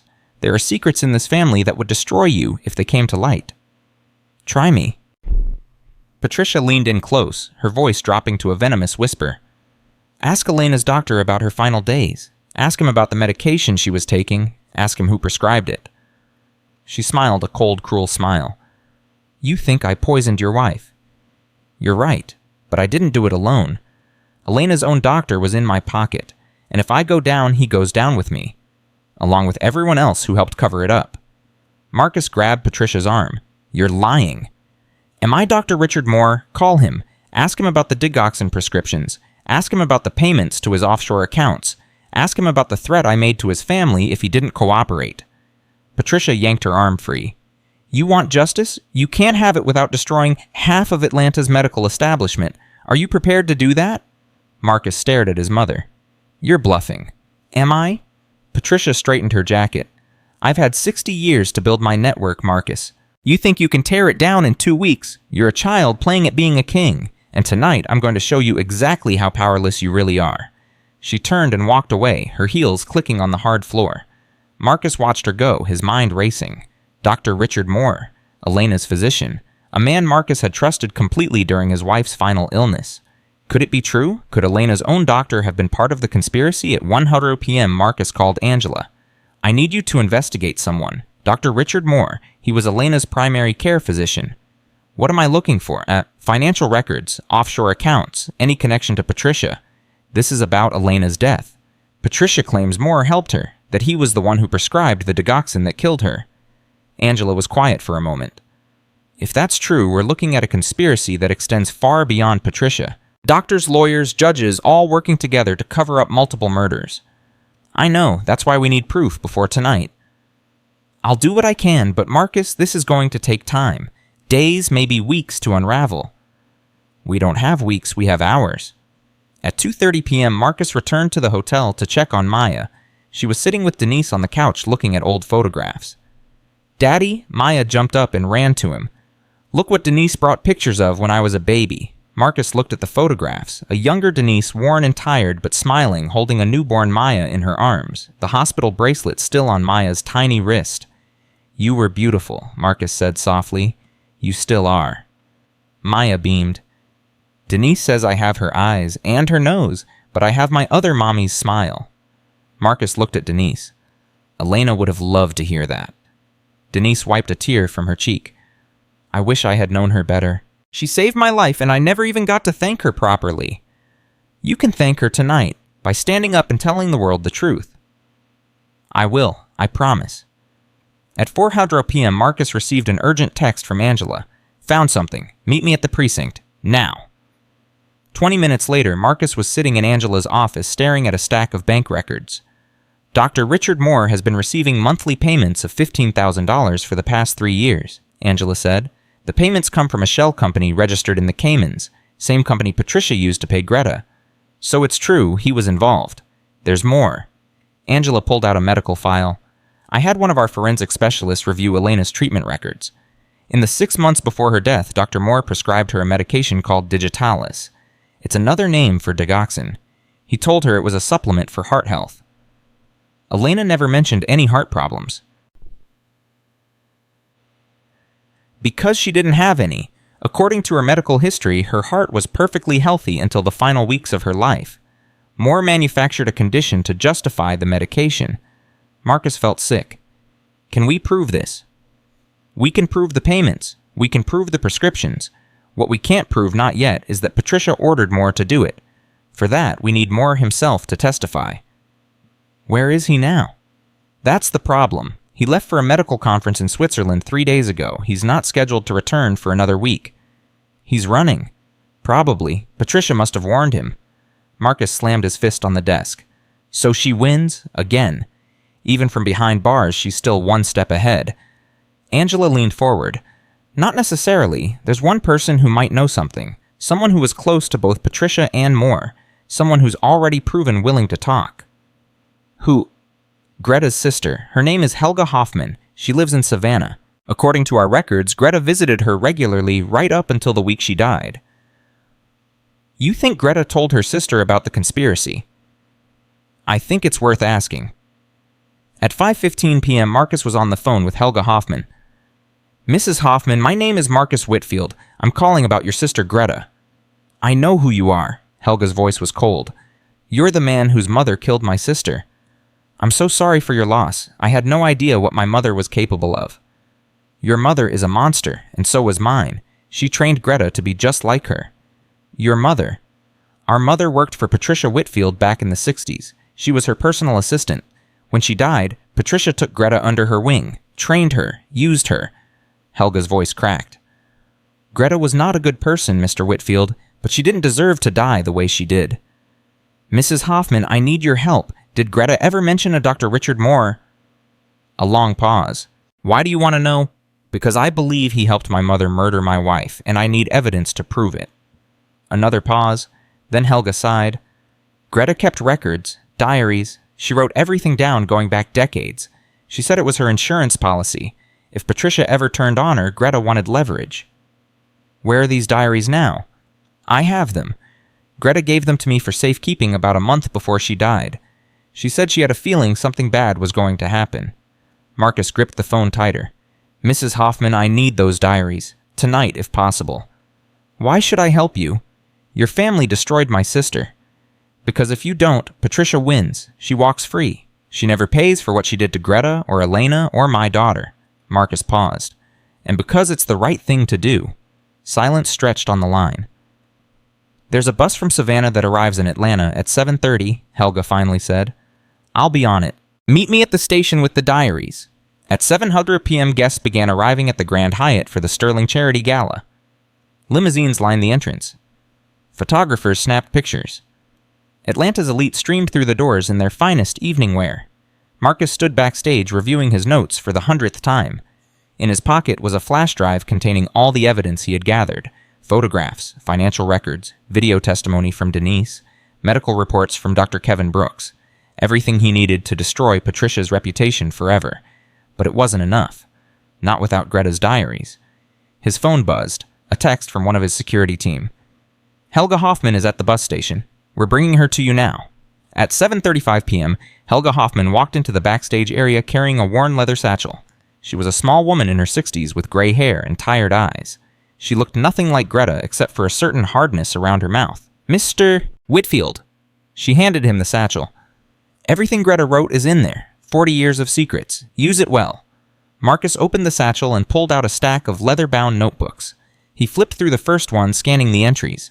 What he saw made his blood run cold. My God, he whispered. She documented everything.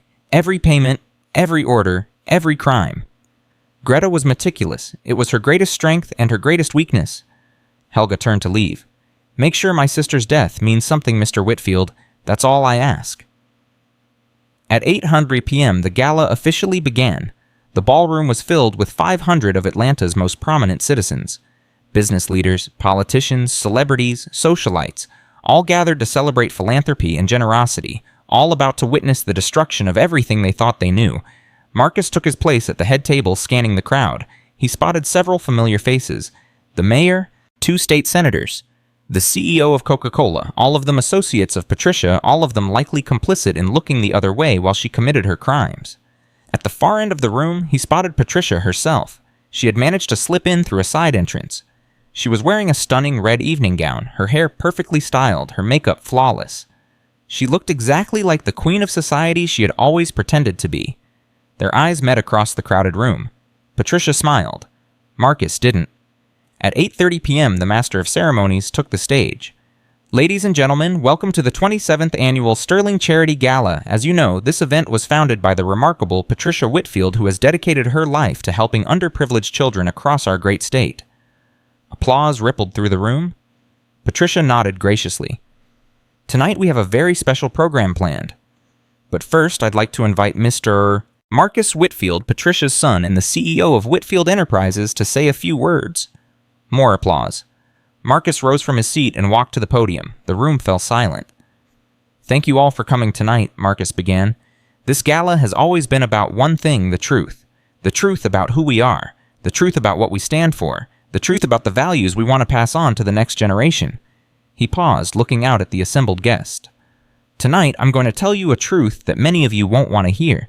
A truth about my family. A truth about the woman you've all come here to celebrate. A murmur ran through the crowd. Patricia's smile faltered. 3 weeks ago, I discovered that my daughter Maya had been living in a nightmare. For 3 years, while I was consumed by work and grief, she was being systematically abused, neglected, and starved. Not by strangers, not by criminals, but by her own grandmother, by Patricia Whitfield. Gasps echoed through the ballroom. Cameras flashed. Patricia rose to her feet. Marcus, stop this nonsense immediately. Sit down, Mother. I'm just getting started. Marcus pressed a button and images appeared on the giant screens behind him. Photographs of Maya's locked room, medical records showing her malnutrition, excerpts from Greta's notebooks detailing the abuse. This is what philanthropy looks like in the Whitfield household. This is the woman you've all been celebrating for decades. A woman who locked a 10-year-old child in a room and starved her. A woman who hired a professional abuser to terrorize her own granddaughter. The crowd was in shock. Some people were crying. Others were filming on their phones. Patricia was pushing her way toward the stage, her face contorted with rage. But the abuse was only the beginning, Marcus continued. Patricia didn't just hurt my daughter. She killed to protect her secrets. New images appeared on the screens.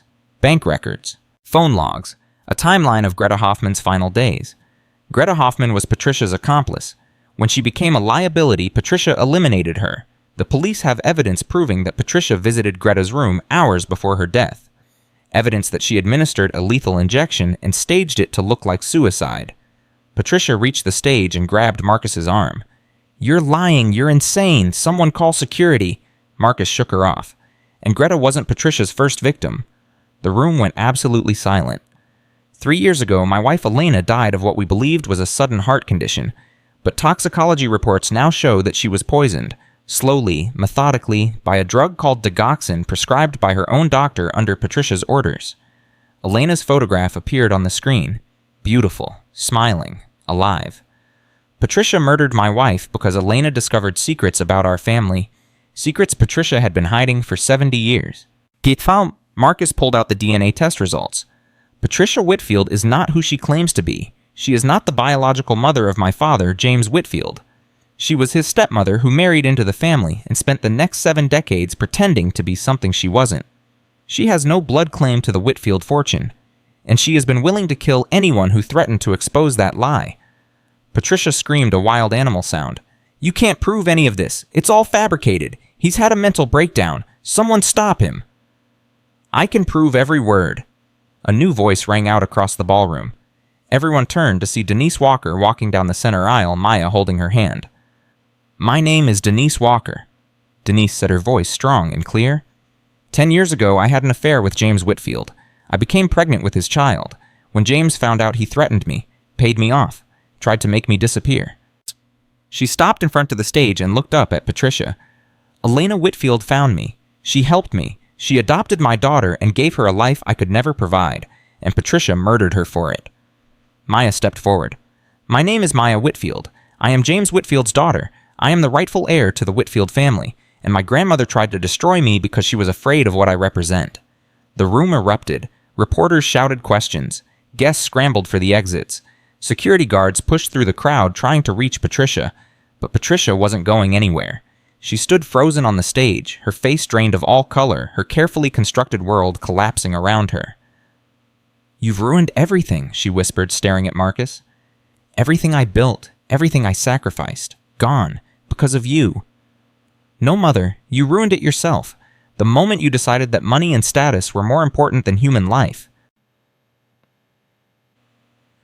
Detective Angela Morrison appeared at the edge of the stage, flanked by 4 police officers. "Patricia Whitfield, you are under arrest for the murders of Elena Whitfield and Greta Hoffman, the attempted murder of Maya Whitfield, and conspiracy to commit multiple felonies." Patricia didn't resist this time. She didn't scream or protest. She simply stood there, empty, defeated as the officers placed handcuffs on her wrists. "I did it all for this family," she said quietly. "Everything I did was for the Whitfield name." "The Whitfield name will survive," Marcus replied. "It just won't include you." As the officers led Patricia away, Maya ran to Marcus and threw her arms around him. "Is it over, Daddy? Is it really over?" Marcus held his daughter tight. "Yes, sweetheart, it's really over." The next morning, Marcus woke to find Maya already awake, sitting by the window of their hotel suite watching the sunrise. "Couldn't sleep?" he asked. "I had a dream about Mommy. The good Mommy. Elena." Maya smiled softly. "She said she was proud of me. She said I was brave." Marcus sat down beside her. "You are brave. The bravest person I know." "Daddy, what happens now?" "Now we go home. We find a new place to live, somewhere that's just ours. We start over." "Will Denise come with us?" Marcus considered the question. "That's up to her, and up to you. She's your birth mother, Maya. She loves you, but I'll always be your daddy no matter what." Maya nodded thoughtfully. "I think I'd like her to be part of our family, not instead of Mommy Elena, but in addition to her. Is that okay?" "That's more than okay. That's perfect." At 10:00 a.m., Marcus held a press conference outside the hotel. Hundreds of reporters had gathered hungry for details about the scandal that had rocked Atlanta's elite society. "Last night, the truth about my family was revealed," Marcus began. "Mom! My mother, Patricia Whitfield, has been arrested for multiple murders and decades of criminal activity. The investigation is ongoing, and I expect additional arrests will follow." He paused, looking at the cameras. "But this press conference isn't about Patricia. It's about the victims. About Elena, my wife, who was killed for trying to protect a child. About Greta Hoffman, who was murdered to silence her. About Denise Walker, who was threatened and driven into hiding for 10 years. And about Maya, my daughter, who endured unimaginable suffering at the hands of someone who should have protected her." Maya stepped forward, holding Marcus's hand. "To all the children out there who are being hurt by people they're supposed to trust, I want you to know something. It's not your fault. You are not alone. And if you speak up, if you tell someone, there are people who will believe you and help you. The cameras flashed, the reporters scribbled, and for the first time in her young life, Maya felt truly seen. At 2:00 p.m., Marcus received a call from the district attorney. "Mr. Whitfield, I wanted to inform you personally. Dr. Richard Moore was apprehended at Zurich Airport this morning. He's being extradited to face charges as Patricia's co-conspirator in Elena's murder." Marcus closed his eyes. Thank you for not letting him escape." There's more. Based on the evidence from Greta's diaries, we're opening investigations into 6 additional individuals connected to Patricia's network. Lawyers, bankers, a judge. This conspiracy went deeper than anyone imagined. How long will it take to bring them all to justice? Months, maybe years, but we will get them all, I give you my word. At 4:00 p.m., Marcus drove Maya to a small cemetery on the outskirts of Atlanta. They walked together to a simple granite headstone. Elena Marie Whitfield, beloved wife and mom and mother, forever in our hearts. Maya knelt beside this grave and placed a bouquet of white roses against the stone. "Hi, Mommy," she whispered. "I know you can hear me. Daddy says you're always listening." She was quiet for a moment. "I want you to know that I'm okay. I'm safe now. Grandma can't hurt me anymore, and Daddy is here. He's not going away again. He promised." Tears rolled down her cheeks. "I miss you so much, Mommy, every single day, but I'm trying to be brave like you taught me. I'm trying to be strong." Marcus knelt beside his daughter and put his arm around her. "We're going to be okay, Elena," he said softly. "I'm going to take care of her. I promise." A warm breeze rustled through the trees, carrying the scent of flowers and fresh-cut grass. Maya looked up and smiled through her tears. "Did you feel that, Daddy? That was Mommy? She's telling us she loves us." "Yes, sweetheart, I felt it."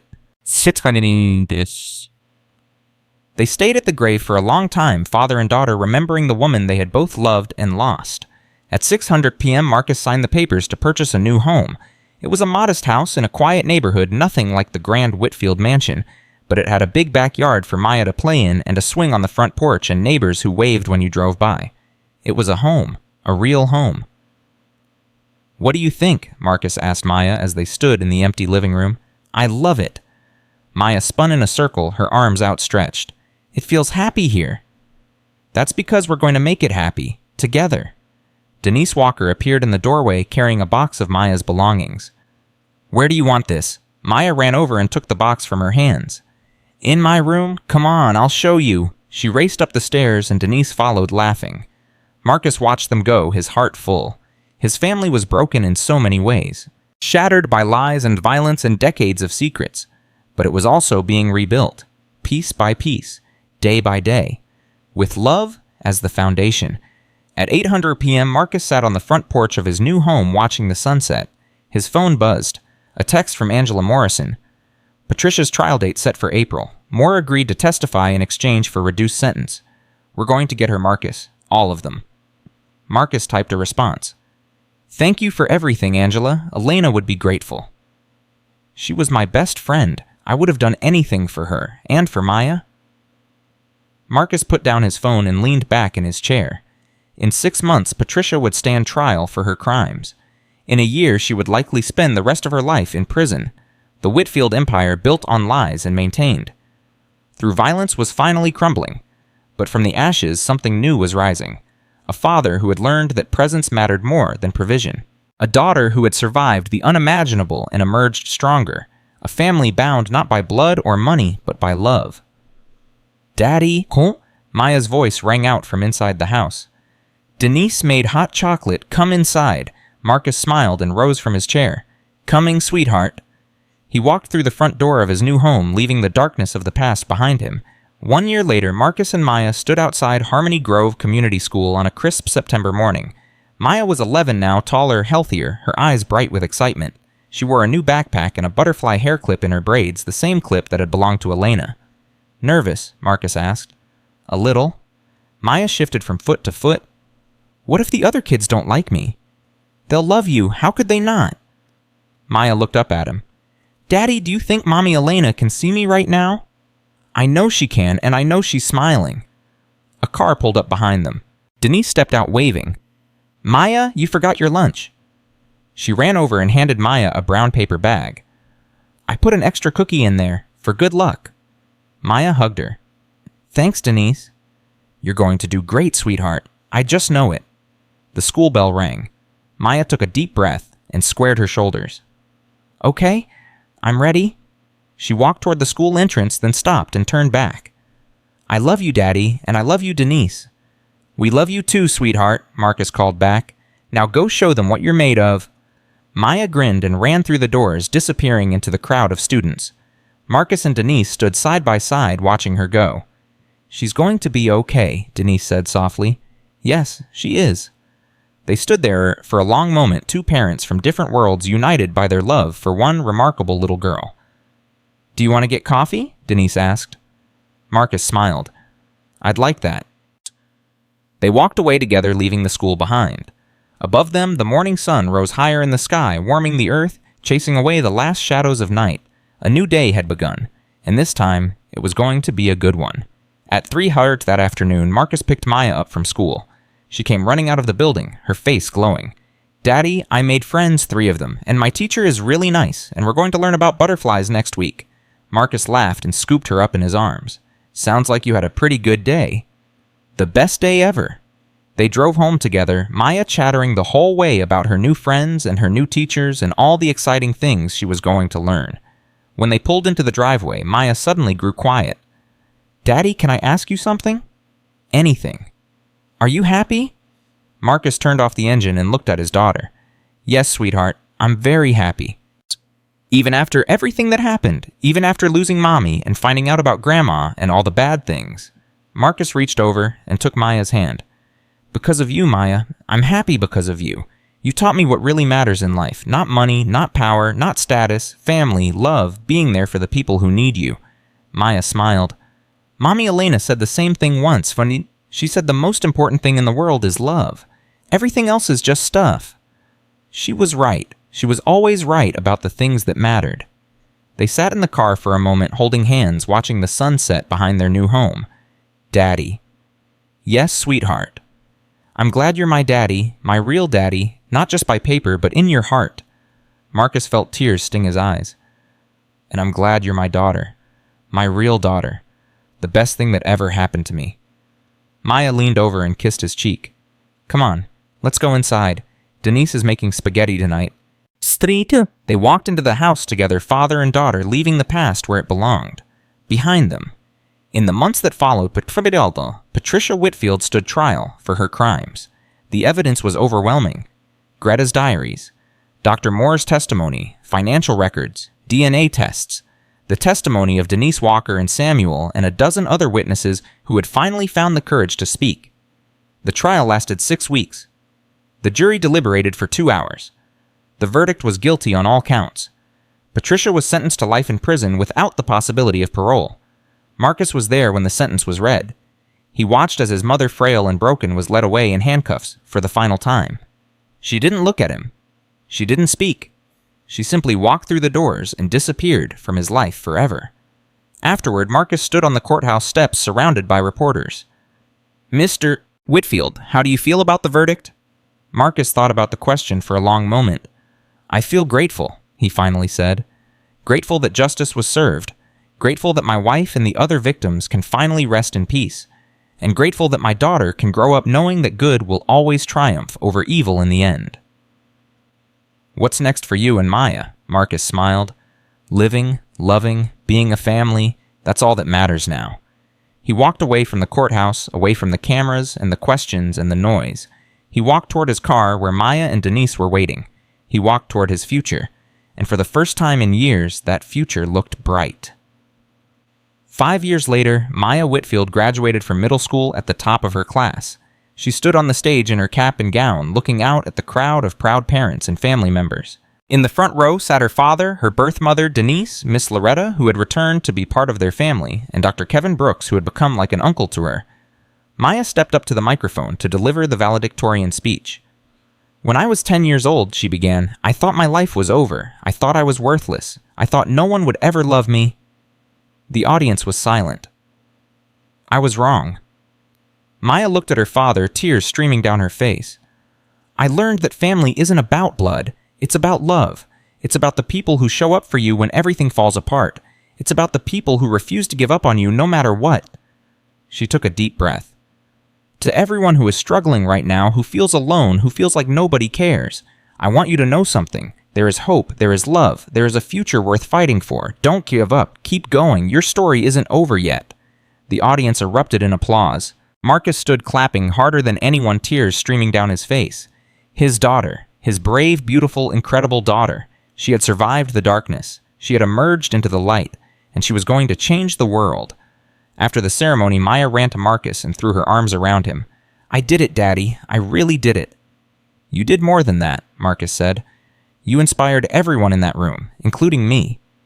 Maya looked up at him with those big brown eyes, the same eyes she had inherited from Denise, the same eyes that had once been filled with so much fear and pain. Now they were filled with hope. What do we do now? She asked. Marcus smiled and took her hand. We go home. We have dinner with our family, and then we start planning for tomorrow. What's tomorrow? The rest of our lives. They walked out of the auditorium together, father and daughter, surrounded by the people who loved them. Behind them, the past was finally at rest.